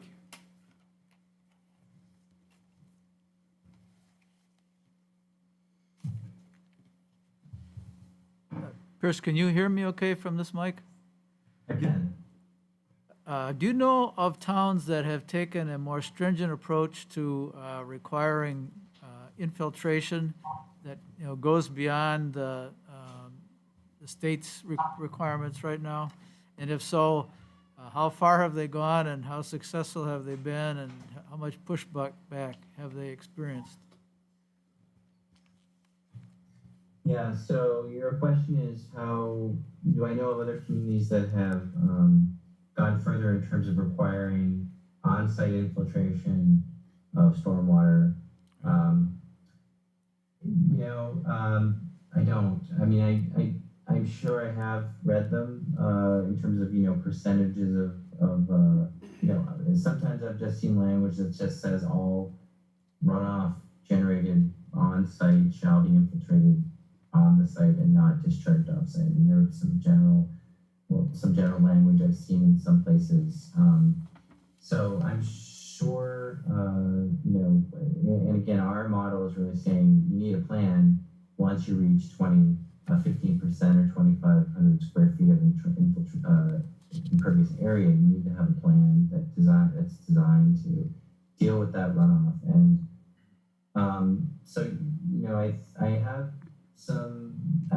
some sense of the different summaries. Like there's on the coast, there's 45 communities that their planning laws or zoning ordinances and rules and site plan or subdivision are categorized and reported by UNH's PrEP program, and the Bay, basically the Scottacloud Bay effort has done a lot of work to identify and sort of use as a tool a breakdown of all these requirements, including impervious cover and extinct stormwater. I'm not sure about stormwater requirements in terms of on-site infiltration, but you know, a lot. If you look back at probably the Innovative Land Use Guide, which is a document that's outdated now, but there's probably some amount of guidance on and language around on-site infiltration, because that's a big piece of minimizing impacts to streams and rivers off-site. So no, I can't really name communities that have really stringent stormwater controls in that area, but my guess is the 45 communities that are under the MS4 program are probably doing a lot of. I know they have to have ordinances. I don't know, is Londonderry an MS4 community or have Yes. jurisdictional areas? under Yes, that we are, program? Pierce. Yep, we are. Yeah. So do you have an ordinance that talks about stormwater? We do. And, yeah. So do those require on-site infiltration or no? Not yet, Pierce, it's still a couple of years away for LID development in the town. So that's sort of, yeah, I mean, I think that's the way to go. And I know that there's a couple models that the RPCs or EPA have put out for stormwater language for stormwater controls. I think Rockingham Planning Commission and UNH came up with one at some point a few years ago. So I'm not gonna answer the question. Sorry, I don't know the specific town I would point you to look at from a really good, strong stormwater ordinance, but you know, there are others probably in the planning realm can find those towns pretty quickly. And it's always a very much of a balancing act, where again, DES requires infiltration, but again, so if the infiltration doesn't work, you have excess surface water. So what do you want? You want to get, infiltrate or not infiltrate, and then, flood somebody out down gradient, so. And again, you guys have probably seen projects where that exact scenario can play out. I haven't been looking at site plans and subdivision plans or in great measure, but it can be very difficult in some cases where you don't have the capacity to take the water that you're generating and deal with it on site. That's an engineering question. There are many ways to do that. I would assume if someone really, but in some cases that's the hard job of the planning board, is where that doesn't work. What's where there's no solution to it from an engineering perspective. That's a hard place to be for a landowner or a project. and the operation and maintenance portion of it too, Pierce. Yeah. Again, they're making widgets. They're not looking at what's happening with their, the vegetative wetlands. Yeah, that's true, and right. I know it's your part of your job is once you walk away from the plan approval, you leave it to the property owners I assume to maintain these stormwater infrastructure, including cleaning out culverts, dredging. I assume at some point stormwater practices when they fill in the sediment over time, and I know that goes beyond what the planning board would normally be looking at doing on a month-to-month, day-to-day basis. Sorry, don't have a good answer for you yet. Thanks very much, Pierce, for the generous amount of time you've given us tonight. So rather than ask any other questions, I'm going to put that in the bank for that amount of limited support that you talked to us about earlier. I'd be happy to talk with your board members, Colleen, whoever. If after tonight we could certainly set up an additional meeting or two. I could introduce you to some of the people that who offer extended services, like I mentioned. The Granite State Rural Water Association is one. So there are others that, and not a lot of others, but I mean, there's a little bit more sustained resources. Plus, you could, as I mentioned, the grant could put a third party into your community and help, help shepherd either a plan or an ordinance, whichever, like Colleen said, once you do that assessment, you determine what you need. You can contact me or Bess Morrison. She would be more than happy to sit down with you and talk about what's eligible under our grant program and how to craft an application. Londonderry has a number of community sources, so our interest in our program tends to be around protecting active community water sources, but that can also include the aquifers that contribute water to those, as long as they're those community water systems are essentially tied to the aquifer, in the aquifers that you're protecting. There's, that's kind of some of the eligibility criteria that we use for our grants, and that Bess would do a pretty good job, a very good job to explain how to put the grants together. They're not particularly, onerous in terms of the time to do it. It's probably less than 5 pages. So, and last year we left money on the table because I think in part everybody was struggling to keep the lights on, and with COVID. So this year we've been heavily promoting the grant program and trying to get communities and water systems to take advantage of the funds that are available, which every year is usually around $250,000. So we're looking at about 10 to 15 fundable projects, and last year every one of them got funded. So, and usually more than half get funded of the applications. So there's a good chance if you develop an application that, and we can see that it's consistent with our program criteria. The money is federally funded, so we follow additional sort of rules from EPA, but it's not a big deal to put an application together. Great, to thanks, know. Pierce. It's good to know. Great. But certainly we can utilize, Pierce again, or, he can help us with other levels of expertise that exists within the DES. One more person, a citizen of town who is very interested in water, Ray Breslin. Hi, Ray. Is Ray there?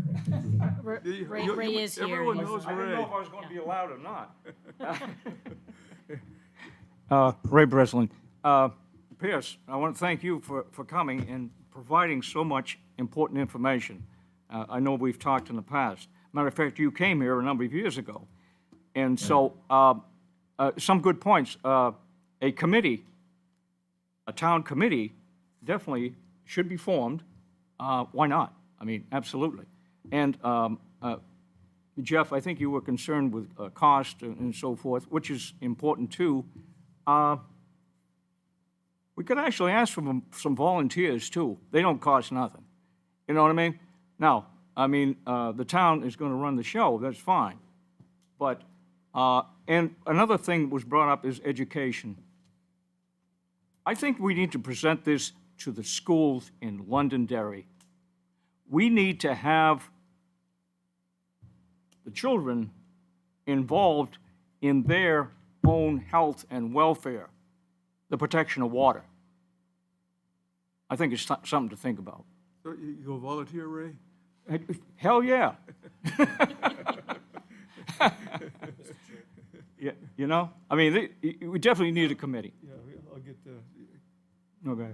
Bruce? Would the planning board have the purview to have a subcommittee such as water protection on it? Yes. Or would Yeah. that have to be under the purview of the town council? Planning board is really, well, certainly we can, I can talk with the chair of the town council, see how he feels about it, and we'll go from there. But I think a group, and I think the group would have to have a certain level of expertise in this area to provide, but it would either be under the planning board or the town council. I think we have the Conservation Commission that probably may want to be involved too. Oh, certainly. That goes, as far as I'm concerned, without question. But like Colleen, myself, and Marge, we can work together, and I'm sure the chair of the town council We'll look at coordinating will weigh with in. the town manager's office and the other, there are some other task forces and some groups that have, direct charges. We'll take a look to make sure that we're not overlapping and find out what's the best organization that would make sense for the That would be the way I'd like to see the Yes. go. is if I think we- we're still waiting for the report from the task force. Yes. PFAS, which would be a separate entity, but we just want to make sure we're not duplicating any efforts. Right. yeah. I think that water's important, but I'm certainly not as passionate as Ray is about it. Ray is very So passionate, so. I think it's Yeah, very you important. know, I'm old, it's not about me, it's about the children, you know. And That's what I it's have, about. I have 4 young kids in town, so I want to make sure that, we There you leave go. We leave a And- town that's And got good they, water. they may have their own opinion. I'd like to hear it. I have an 8-year-old that's got an opinion on everything. There you go. It's about us as responsible adults doing the right thing, I agree. okay? Yeah, we gotta teach the kids. Okay, Ray. Thank you. Thank you. And, yes, so thank you very much, Pierce. We Thank you, Pierce, we appreciate it. appreciate it. You've helped us Thanks, greatly. everybody. Thank you. Good night. All right, thanks. Have a great rest of your meeting. Thank you. Yeah, bye-bye. Mr. Chair, just one quick comment. I also kind of, I like the idea of integrating some type of water education within the school systems, within our purview, of course, just because I think I have an 8-year-old as well that, surprisingly knows a lot more than I thought she would. But I think that's a good opportunity, especially having, introducing that type of area at a young age and how it impacts the community they live in. So I would also support that Yes. aspect. Highly effective. I remember back in 1987 when we created the Solid Waste Committee and started recycling. Members of the committee went into the schools to educate the kids. The kids were probably the ones who educated the parents on how to recycle and everything. And that was the Yeah, main that's a- part of that's a the good the model. whole program. That's how we get the recycling started, so. So would this committee be, Mr. Chair, like, when you had the implementation committee, that was like a part of, but subcommittee of the planning board? And then they had to present to the planning board and then would present to the council? Like, it wouldn't be like a task force where it would be on a task and dissolve, because I think it's something that would constantly be, Well, we have to be careful of constant committees, because I know an individual who complains about the town has all sorts of committees, and now they're going through to at least create some sense of reasonability in what they all are doing, because they all want money for their budgets, so. I We'll would think take a, it would be a we'll take a look at non-budgetary- what, Pierce mentioned Plastow, we'll take a look at other communities and see what format their committees, how they've been charged, if it's been something that is a council or selectman-formed organization in other communities, or a planning board task force. So we'll come back with some Because task ideas. force, to me, feels like they're on one task and they're done. They have a mission, get it done, and move on. Committee sounds to me that's something that is a kind of an ongoing thing, but it doesn't have to have a budget to it. It can be It doesn't need to have a budget to it, but I think we just want to be careful of not having a committee that doesn't have a very specific charge that could just carry on and not necessarily be a very productive committee. So we want to make sure that Yes, that they're. there's Right, I a- just think it's gonna be longer than a task force. Yep. Because I think it's gonna end up taking, but he said like a year and a half to 2 years to even get it to a point. I think the main thing, it has to be focused, and they have a certain mission to do, and they have a Yeah. timetable in which to present to the planning board and town Agreed. council. Agreed. So, I mean, there'll be like a Gantt chart for a whole year on what the duties are and what they should be presenting, and the dates that they have to present. I think it's important for that committee or whoever is responsible for the groundwater ordinances to use, as Pierce indicated, the grants available to hire professionals to make these types of decisions, because Yep. I'm certainly not a water specialist, but, somebody with a lot of letters after their name that studies water is Yeah. probably someone we want advising the town on where we should or should not be going. Yeah, it'd be, I think, between engineering and, hydrogeology. Also some chemistry in there, too. So I think we've made an accomplishment, or a step anyway. So certainly we'll be working, think Marge, Colleen, and I will coordinate things along with the chair of the town council. And what we'll need is the committee with a specific charge and what levels of expertise we'd like to see on that committee. So and I think we want to move fairly quickly. That's where the focus has got to be, because otherwise they're going to be all over the place, not accomplishing anything. We'll get moving. Okay. Next item we have on our agenda, and everyone's welcome to stay, is the capital improvement plan presentation. And actually by statute, the planning board is responsible for the capital improvement plan, which is in a 6-year period. This forms part of the budgeting for both the town council, the town side, and also the school board, and the budget committee is also involved. I certainly want to thank Steve Bro, who's the chair of our CIP committee, John Farrell's vice chair, Jen Ganem from the school board, and I understand Jen has resigned, Jake Butler from the planning board, and Bruce Hallowell from the planning board. So that was the committee, and also a very able staff, especially Amy Kizak, who put this together, and Colleen, Justin Campo, and Peter Currow, and Peter's here, so you haven't fallen asleep yet, have you, Peter?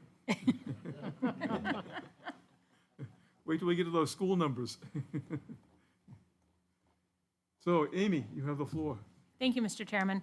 As you pointed out, this is an advisory document that's a 6-year financial planning document to help guide the town council, school board, and budget committee in the budgeting process.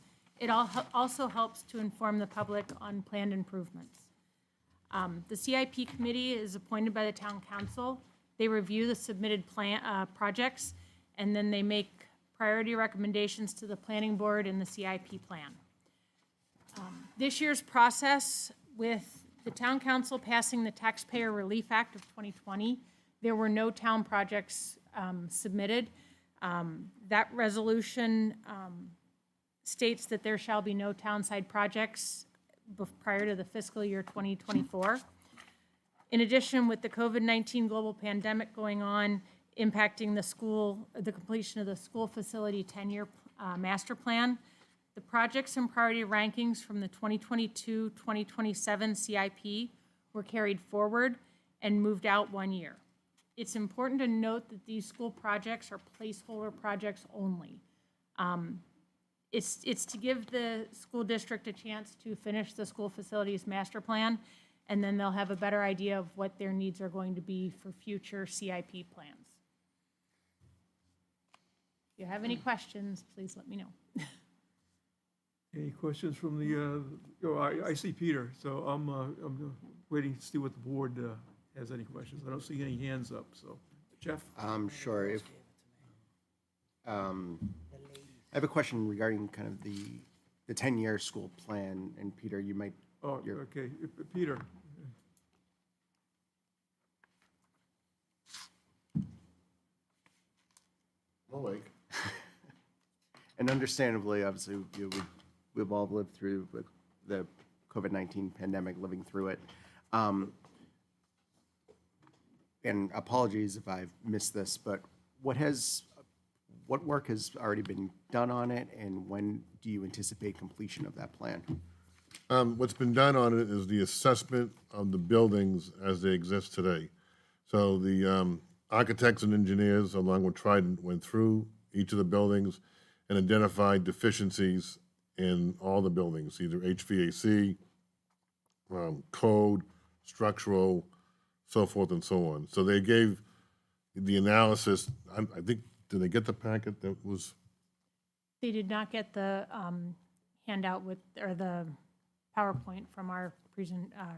Okay, so I'll send it to you and you can. I have it. I can forward it on to them. Okay, so there's a PowerPoint that was presented to the CIP by Trident and LBA that laid out the deficiencies and what they saw in the buildings as they exist today.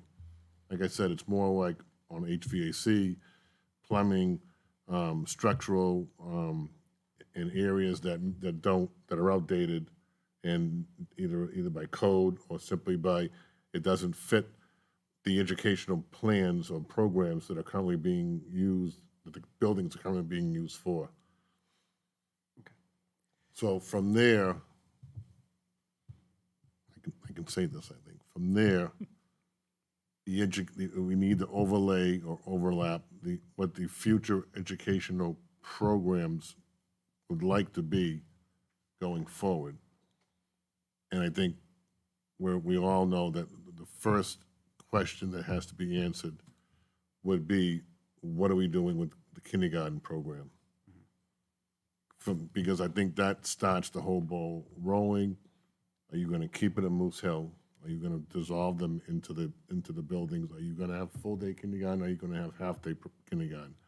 So until that elephant gets resolved, I would think pretty much the grades 1 to 12 pretty much stay as they are with some changes with the use of technology, so forth and so on. But you need to figure out what you're going to do with that, and then everything else kind of falls into place. So just to kind of clarify that, so obviously the full-day kindergarten discussion is at the school board level. That's active discussions and so It forth. will be once we get through a couple other issues, yes. Okay, and probably still with a plan potentially of having this year, that decision. That decision will probably take several months to go through, the board go through probably several. I would expect several, I'll use the word, not workshops, but public meetings where parents would be involved in a presentation as to why they chose A or B or C, and then get input from the public. If the consensus is full day, then of course there's like, so if, when else, if you want to go full day, do you want to keep it at Moose and expand that building? Or do you want to do something with the elementaries and put kindergarten in that building? Do you want to do that and kick the 5th grade into the middle school? All those, there's a whole bunch of what happens when. So until those questions are kind of answered, or at least get started, it's kind of difficult for them to start looking at what you want to do with the buildings, right, facility-wise, to match the educational programs that you want to deliver. Okay. Yeah, no, and thank you. That's, obviously very helpful. The second, the HVAC aspects, obviously, I think, COVID probably accelerated some of that Correct. research and review. What project of the holdover projects would that review kind of look into? Would that be a project, I think, 2? It would, Well, let me. the district school-wide renovations project? Yep, well, the district-wide renovations was more like, if I remember correctly, for example, for those who've been around a while, we like doubled the size of the middle school back in the 88. A while back, yeah. I'm sorry, 98. Yeah, I think it was mid-90s? Yeah, I was still here. Yeah, you're on the town side, yeah. So they doubled the size, or maybe even more, of the number of classrooms. But they didn't address any of the core. So your main office remained the same, your kitchen remained the same, your class was the same, your gym was the same, your library was the same. So you brought in a whole grade, but you didn't do anything to the core facilities. So that was one of them, and I think there's some other pieces that made up what's called district-wide. But to your point of HVAC, COVID, I think, has escalated that project. But the emphasis for more outside air, for more, I'll say, clean air of filters and so forth. So right now, there's 2 projects that we're working on that are facility-based. One is to convert the fixtures to touchless. That's more of a sanitation issue. The kids won't have to, touch it and whatever. Excuse me. And then there's a big HVAC project there's two paths that we're looking at. We're running them simultaneously. One would not have to use COVID money, and one could use COVID money. So I think pulling out the HVAC from the 10-year plan because of the COVID situation and the emphasis on bringing in more fresh air, expanding the filters and whatever, and the emphasis on ventilation due to the COVID situation is we're probably gonna provide, or at least provide to the board, a plan for a huge HVAC improvement. Separate of, it's in that document, but because of COVID, we're gonna accelerate that. We'll make sure that whatever we do can be easily modified if it needs to be. But I think with all the school board meetings we've had, it's clear that ventilation is a number one issue to address, or at least help mitigate the COVID situation. Thanks. Would those projects need to be reflected in the SIP at some So point? they will be. So for this year, until that facilities master plan is completed, we don't know what those projects are, what the dollar figures are going to be, and how they're going to break down. So these projects, the 4 projects that are in here, were in here.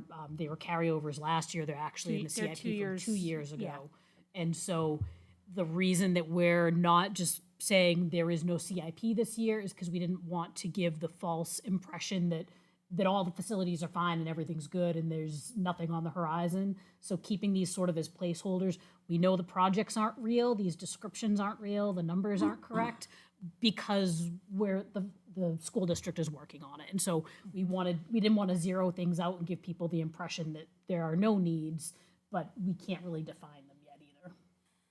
And that's why the big descriptions of these projects are no longer in the document with them. These are just placeholders until they know what they are going to need in the future. So we still have a plan. We have to have a plan. And that's important if we ever have like growth management ordinance or, impact fees, that type of stuff. But also it's a tool for the board to plan the infrastructure that's needed for the future. So having dovetailed that conversation, there was 2 things I was going to say. One of the board members, I can't remember anything, Bob Slater, has asked the board and got permission from the board to accelerate, use that word again, the construction of a new district office. I think everybody knows we're leasing with the address 6A Kitty Hawk, and there's a 10-year contract. He has asked permission from the board, got permission, and we are taking that little piece out of the 10-year plan and accelerating it like all by itself.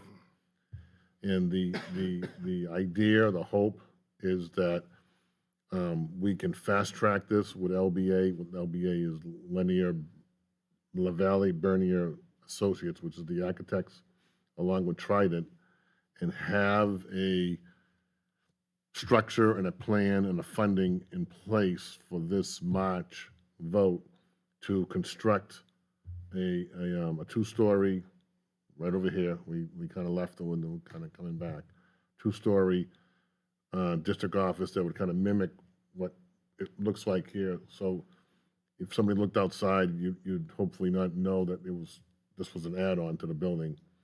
And then in a year or 2, move from 6A back to the area that we once were. That is not in the CIP. That was done pretty much as the CIP committee was wrapping up that little idea of accelerating it. The magic of this is we believe with the interest rates for municipalities and school districts being around 2%, we believe that the annual bond payments will probably be a smidgen higher than what the lease payments are now for 6A Kitty Hawk. But of course, like everybody knows, you are buying something as opposed to just paying leases for rent. And remember, it was always designed to be a lease for 10 years, maybe a little bit more, to figure out what we want to do with the schools and to figure out what we want to do with the district office. So this is probably a couple of years earlier than what was originally planned, say 4 years ago. But but you have the opportunity, you have the vacant area available, and the location, we have never argued the location. We've always thought this was one of the premier places to put it for a whole bunch of reasons. Yeah, and I was definitely glad to see that somewhat accelerated. Looking forward to seeing the financial impact from a public citizens standpoint. But I think moving that to the center of town is would provide valuable services to all of the community. If I'm registering my kindergartner, I don't have to drive 25 minutes from South Londonderry to the district office. So glad to see that project move forward. Mr. Chair, I'm all set. Okay, anyone else? Deb, Hey, Peter. I'll look down this end next time. I have a few questions. So on the kindergarten, you have a number of 38. Is that just building costs, or does that include adding more teachers and more assistants and more administration? Or is that just for the actual construction? Or a guesstimation to the I have to think. construction only? I think it's just the construction costs. I don't think I would put, if it's a CIP document, I wouldn't put in the operating cost just yet. Okay. Don't forget your, I just wanted to make I sure, know, because there's so- not a lot of description, so I just want to right, be so clear. don't forget, the main issue with a full-day kindergarten is obviously the classrooms. I'm not trying to be funny. There's no kitchen there, right? But when you bring in a full-day program, there's a gym requirement, a library requirement, the CAF and kitchen. Now, you can probably have a multi-purpose room, right? You don't need a separate kitchen and gym for kindergarten, but you need something with the CAF and a library. So the core facilities become the predominant number, so to speak, or a much higher number than what you would like it to be, because you're moving from a half-day program to a full-day program. Okay. So then on to the next one. So when you talk about the HVAC, and you said there's COVID money for that, so how much did you get as a school district for COVID funds? And how much have you used so far, and what did you use it on? Because to me, that would have been one of the first things I would have been thinking about, is using my COVID funds on HVAC. So I'm just looking at this because I heard him say it, and I just was curious about that, because that to me seems that it's something you have to do pretty much right away. Let's see. I'm going to miss Lisa McKinney again. Just to let everybody know that on the 21st, we will have a agenda item on the school board regarding COVID funds. Remember, we received COVID money in like 4 different buckets, small amounts each time. To date, total, we've been awarded, I think it's $3.8 million. The last one, ESSER 3, that we were just awarded was 1.5. So we have used monies for filtration, air filters. If you remember, each classroom now has a HEPA filter in each of the classrooms. And we did do some HVAC work with the other 2 ESSER 2 grants. We also, if you remember, added 3 custodians at each elementary school for the sole purpose of, I'll call it a sanitation shift. Did nothing but sanitize the buildings when the buildings left. But we also remember we had a lot of extra learning that we had to put in. We had a math academy this year that was in addition to what the normal summer school was. And we had a variety of issues we had to deal with over the school year. Because keep in mind, we were almost running a parallel school.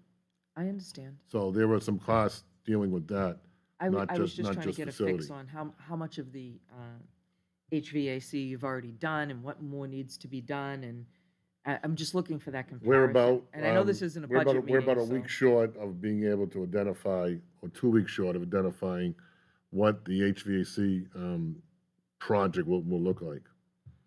Okay. And so then, on the high school gym, the turf and fields, when was the last time that was done? Didn't they just have repairs not too long ago on the fields? We do annual work in the fields, okay? What this is Whether they referring, need it or not, or is there an actual need, or, every year. okay, What that's referring to is, you need to remember, the gym has never been finished. Gym's never finished. There's a whole piece that. yeah, was- because the was- auditorium was supposed to go. No. When the gym was designed, that little parking lot to the left, Yep, that's supposed to be building. That's supposed to be a multi-purpose room. The weight room, the weight training room was supposed to be over there. There was supposed to be a suspended track. If anybody goes to Winnicott, yep, I've seen it. the Winnicott gym, Yep. that's our gym. We just haven't finished it. They took Okay. the same plans and built it. What the field is a turf field. So it's not fixing fields, it's implementing, whatever word you want to use, a turf field. You're gonna put in AstroTurf on the football field? Not Isn't me, it already there? not me. Again, Deb, these I right now underst- placeholders, so I- they're I not understand. until that But to- plan's done. I mean, those are at least for priority. I was And of course, curious the about the other auditorium. two. So the other one, I was at this meeting with you. The number here says 4 million, and we discussed it was 2.5 million For what? for the addition of the school. When I was at the meeting with you guys, Yeah, don't forget. I just The don't. 4 million was a standalone building.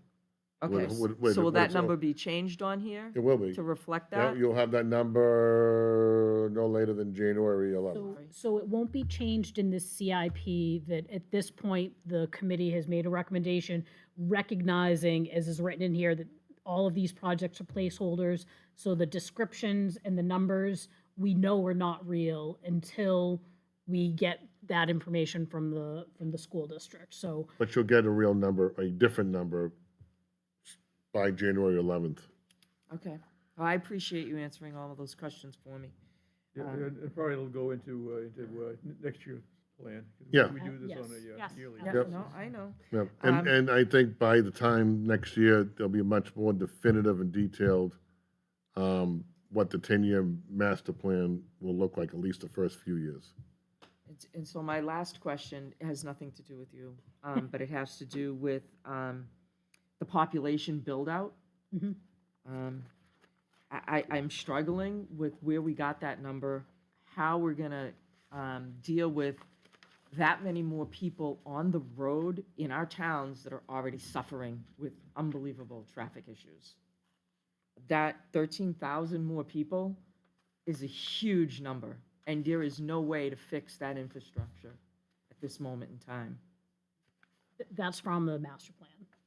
But that doesn't mean that it's correct. So I think that in the future really needs to be revisited and re-examined. The 13,000. I think it's been looked at, I think, a while back, because it really started, years ago. I mean, even like, I think 3 master plans ago, it was looked at.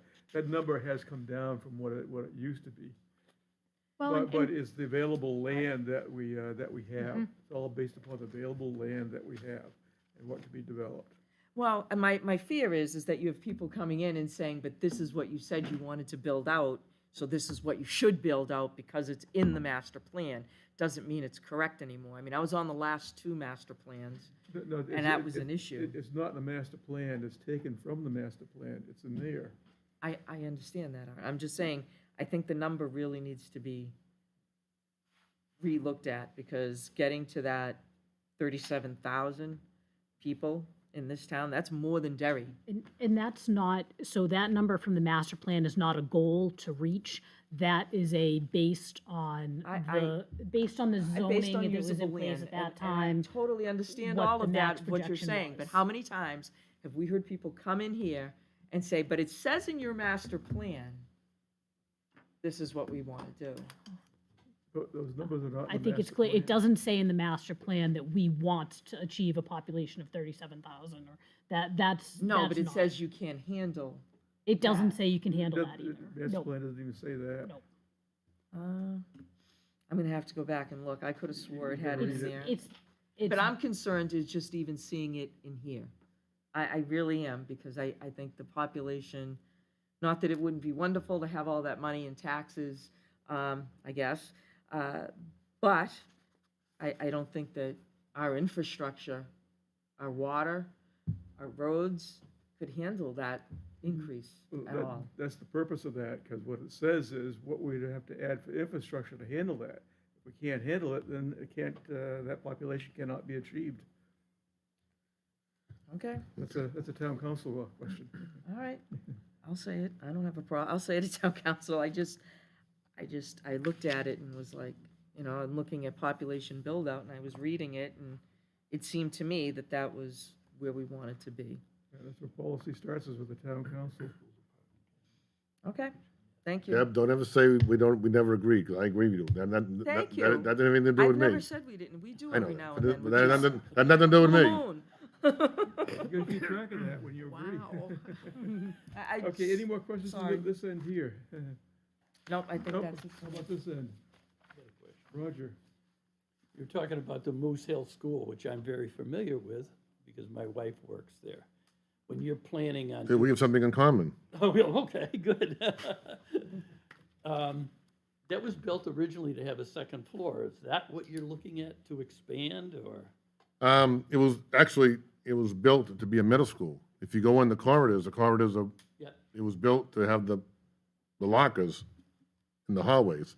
And the second floor is not in the front, but I'd say a third back Yep. with a second floor. We did see a plan at one time Right. here. If you build a kindergarten, Yep. you can't have a second floor. That's DOE code. They do not want kindergarten because of a potential fire. They don't want kindergarten kids Going down trying to get the down the stairs. So what you're gonna see is more of a push out, if you're looking at it, push out to the left where the portables are, and a push out back where that playground is. So I guess my real question is, we've got room to do an Yes, expansion there yeah. without going To the left will be where the kitchen, the gym, and all that is, and to the right would be, straight ahead would be more classrooms. And my second question is on HVAC, which, are we looking into the electronic filter rather than the change the filters all the time type? I don't know. It's above my pay grade. Oh, you know what? I'll when I get that answer, I'll give it to Art, and he can pass it on to you. Yeah, it's, I understand, they don't use them here, right? but in the south, they don't change filter, even in their homes, they don't. They got a little electronic gizmo, and it works. Something to think about, I guess. That's all I have to say. Thank you. Anything else from the board? Do you With have the, anything else? Bruce? If the new SAU office was to get passed by the voters in March, would the school department be placing an additional capital improvement objective on the plan, or would it just remove one objective from the plan? I think what we'll do is to satisfy the CIP plan. When it comes around to like next May, we would actually put the correct number and put it in as FY 2021, 22, so that everybody knows that in 21, 22 there was a construction of X for whatever, just so it's true, and then you could take off somewhere on that CIP a district office construction project. All set? Okay. You have anything to add, Steve? You guys work?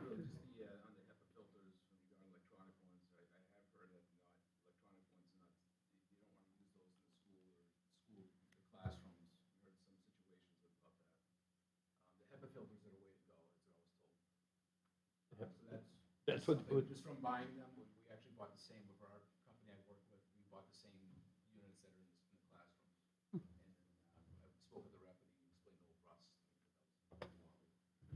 regarding the CIP, what about this whole water? Is that going to create any capital projects? Not for this, but, In the future. yeah, in the future. Probably next Yes. year there could be. I'm sure there will be future projects generated. If not capital projects, there would be, budgetary requests or warrant articles. Whether or not they are capital improvements would be to be determined. I have two more things. Okay, Peter. I mentioned this before. Could the planning board look at the rating sheet, I think? Because if you look at the rating sheet, I'm not gonna use, I hate the word bias, because I hate the town versus school or whatever, but if you look at the rating sheet, they're more attuned to talk about public safety. Is this a public safety issue? Does this affect the safety of the, whatever? Yeah, we talked about this last year. And we don't, I mean, we have COVID and we're dealing with health and safety of students today, but that's not what we're talking about. So it almost should be something along the line, does this accelerate the mission of the organization? So for town, it's public safety and whatever. For the school, it's education. Because when I'm looking at it, it says, does it accelerate the need of public health or safety? Nope.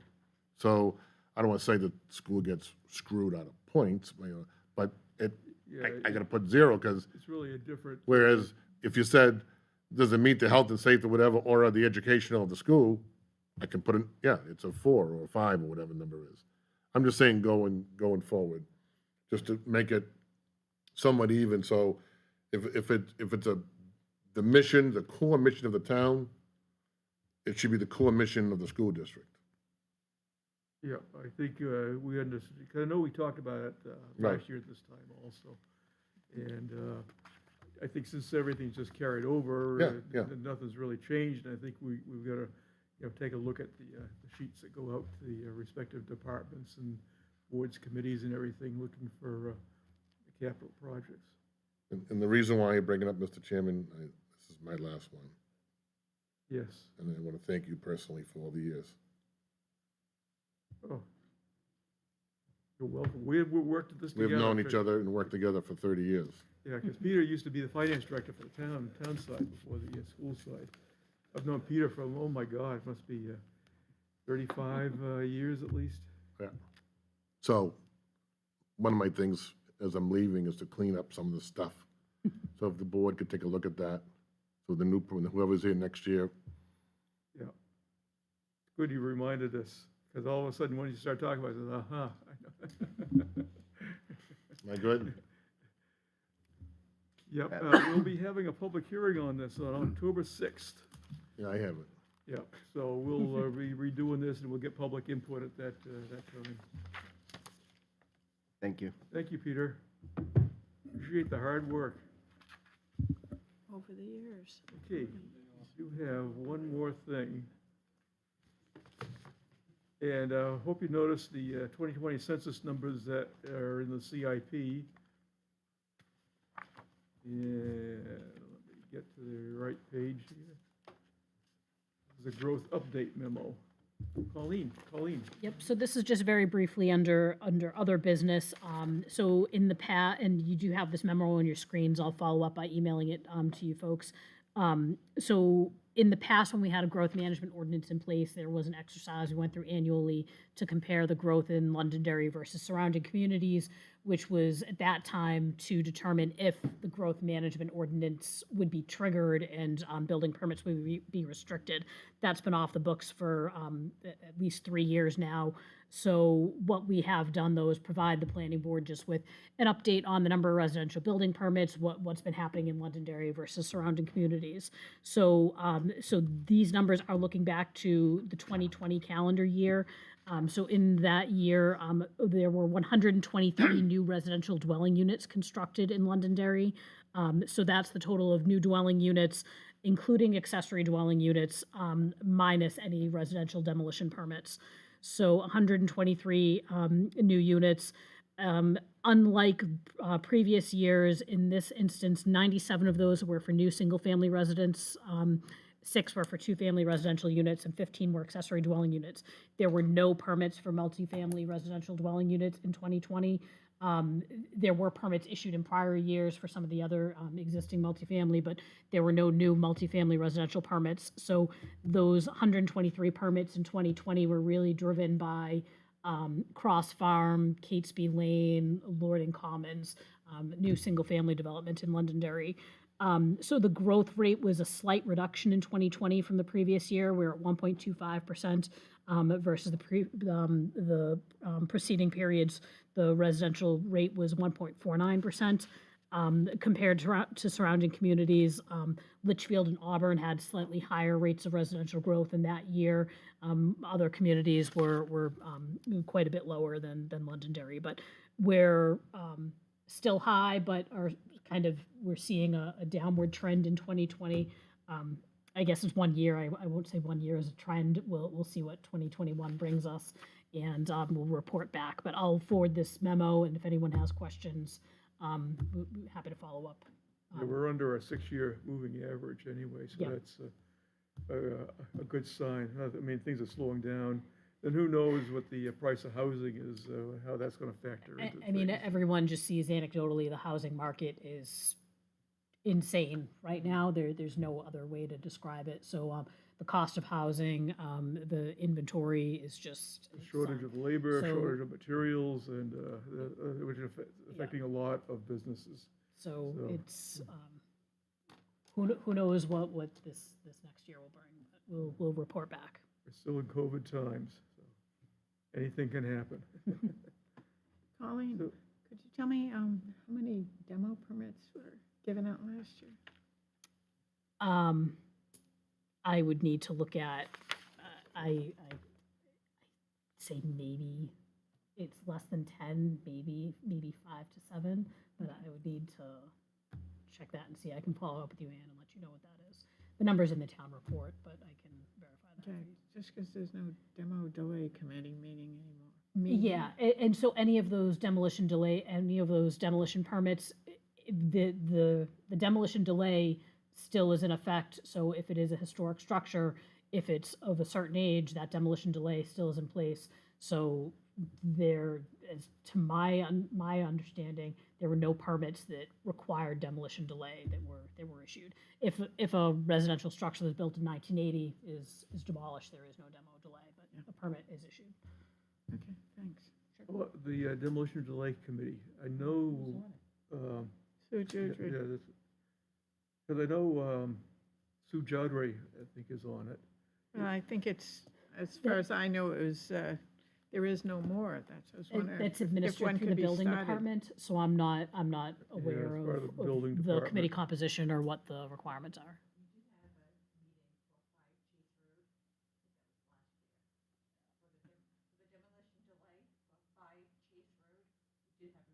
Yeah, 5 Chase Road, yeah, definitely. Right, and you did, and we followed through, and unfortunately, it got demolished, so. 1742, that house. Shame. I was inside of that house. It was demolished before they took it down. I was in there, too. It was, that house was a very dangerous house. Unfortunately, it was unkept and it wasn't The wasn't last tended 10 to. years, yeah. Yeah, which is a shame. There was a lot of cool stuff in there, but Oh, yeah, I went through it. Took a lot of photos. but I don't know if they could have even saved it, you know, it was just so bad. The problem was termites in Yeah, the beams in the basement, so. Yeah, when you walk into a house and it's doing this. Well, that's typical of the floors, but it did have some structure problems. Once Because you you don't go brought through the some floors. people from Concord down there, took a look at it. and- Anyways, Oh, I have one more question. So most of those houses that you mentioned, those were all what, 55 pluses? that Came in? I mean, the majority, I'm not all of them, but on that So, number you just gave us. Of the 100, of the 97 new single-family units, I would need to look and see how many of those were at Cross Farm. A number of them were Curious. at You know, Cross I Farm. know that there was a mix, and I just was Yeah. looking at the ratio. There was a mix. I'd say I would need to look, and I don't want to guess at it. I'd say probably 50% were at Cross Farm, but I would need That's to, what I I thought. can It's a follow up good, and verify yeah, that. I would, I thought it was a good chunk. a good chunk of, Yeah. of it is, you know, because we're over the multifamily hump. Now, if Thank we get God. over the 55-plus hump, we can at least get normal. I think we've satisfied what we're required to do by statute, so Thank God. who knows what else the legislature is going to plan to do to us. Try to Colleen, when stay they, Stuff nimble. going on up there. in Woodmont, when they build the new assisted living facility, Mhm. does that count as one permit, or is that a permit for every apartment? We haven't, so I would need to verify with the building department how they report that. And I would need to look and see like the assisted living, how that was quantified. The most recent one being the All-American, and see how they reported that. That was back in, I think, 2015. So that was just before But I think my it's by arrival. So I need unit. to look at that and see. I honestly don't know. My inclination is that we would be reporting those as residential dwelling units, but I would need to look and see, a unit per, there's only one permit issued and one CO issued, but usually the permit would say how many units are part of that. And is that what this number is indicative of for 2020, is the number of building units issued, or the number of building permits issued? The number of dwelling units. So this is number of dwelling units, but in this case, in 2020, there were no multifamily. In past years, when Wallace Farm or McGregor Cut, there is a permit for the building, but that permit has, 22 residential units attached to it. And so we would report the number of units being created. So that's what we track, is the number of units being created.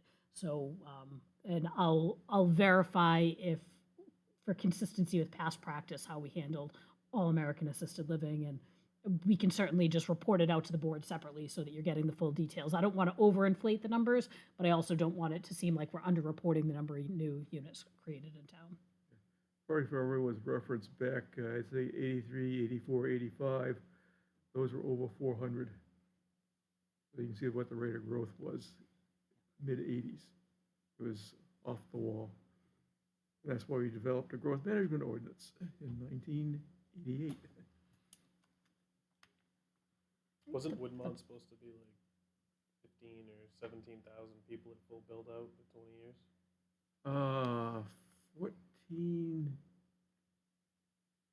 1460 something like that. I I think the number of suspect units. they're gonna backload that, because they haven't done much in the first 10 years. I don't know. But they've got a 20-year, 20-year build out, but but that, I mean, 10 that's their years into their time. 20 We never years. put a time Yeah, limit. yeah. they're halfway done. But we never put a time limit on the Yeah, phases. So right, if we yeah. had said phase one has to be done in 5 years, then you would have saw activity. Yeah, yeah. If we had said phase two has to be done in, 15 years, you know what I mean? We didn't Yeah. do that. We said, you got 20 years to do whatever you this. want, yeah. I don't even know if there was there an There's no insurity time limit. bond Oh, on they, yeah, that? they don't have a time limit. Was there an insurity bond on There's what they did? the development agreement. A surety bond for, Any of it? well, there are performance bonds for, for the physical construction, but there's not I don't know what the A surety would be guarantee posted that for. they're gonna fulfill what they said they were gonna do. So like, when a building is being put in, right, and they start construction, and you're asked to put money in an escrow Yes. account to make sure that you fulfill what you say you're They gonna do. do that for the individual site plan approvals, but that's not in place for the overall So, okay, so master he has no plan. money tied up in it, so he can take his time. Yeah, I mean, the money they have tied up is their It's not private exactly infrastructure happening investment. fast, so. Well, I mean, I'm just, So, I mean, the 20 years is gonna be easily 40 years. Could be. That's my prediction. it could be. I mean, it's at a pace, I think, that the town can handle quite easily. And comments I hear from people is, what's taking them so long over there? It's a lot of open I don't space. know. Yeah. So any other business? Seeing none, I'll take a motion to adjourn. Motion to adjourn, Mr. Chairman. Have a motion to adjourn, I heard something down there. Second. By Bruce, second by Bruce. All those in favor of adjournment signify by saying aye. Aye. All those opposed, Stay leave home. too.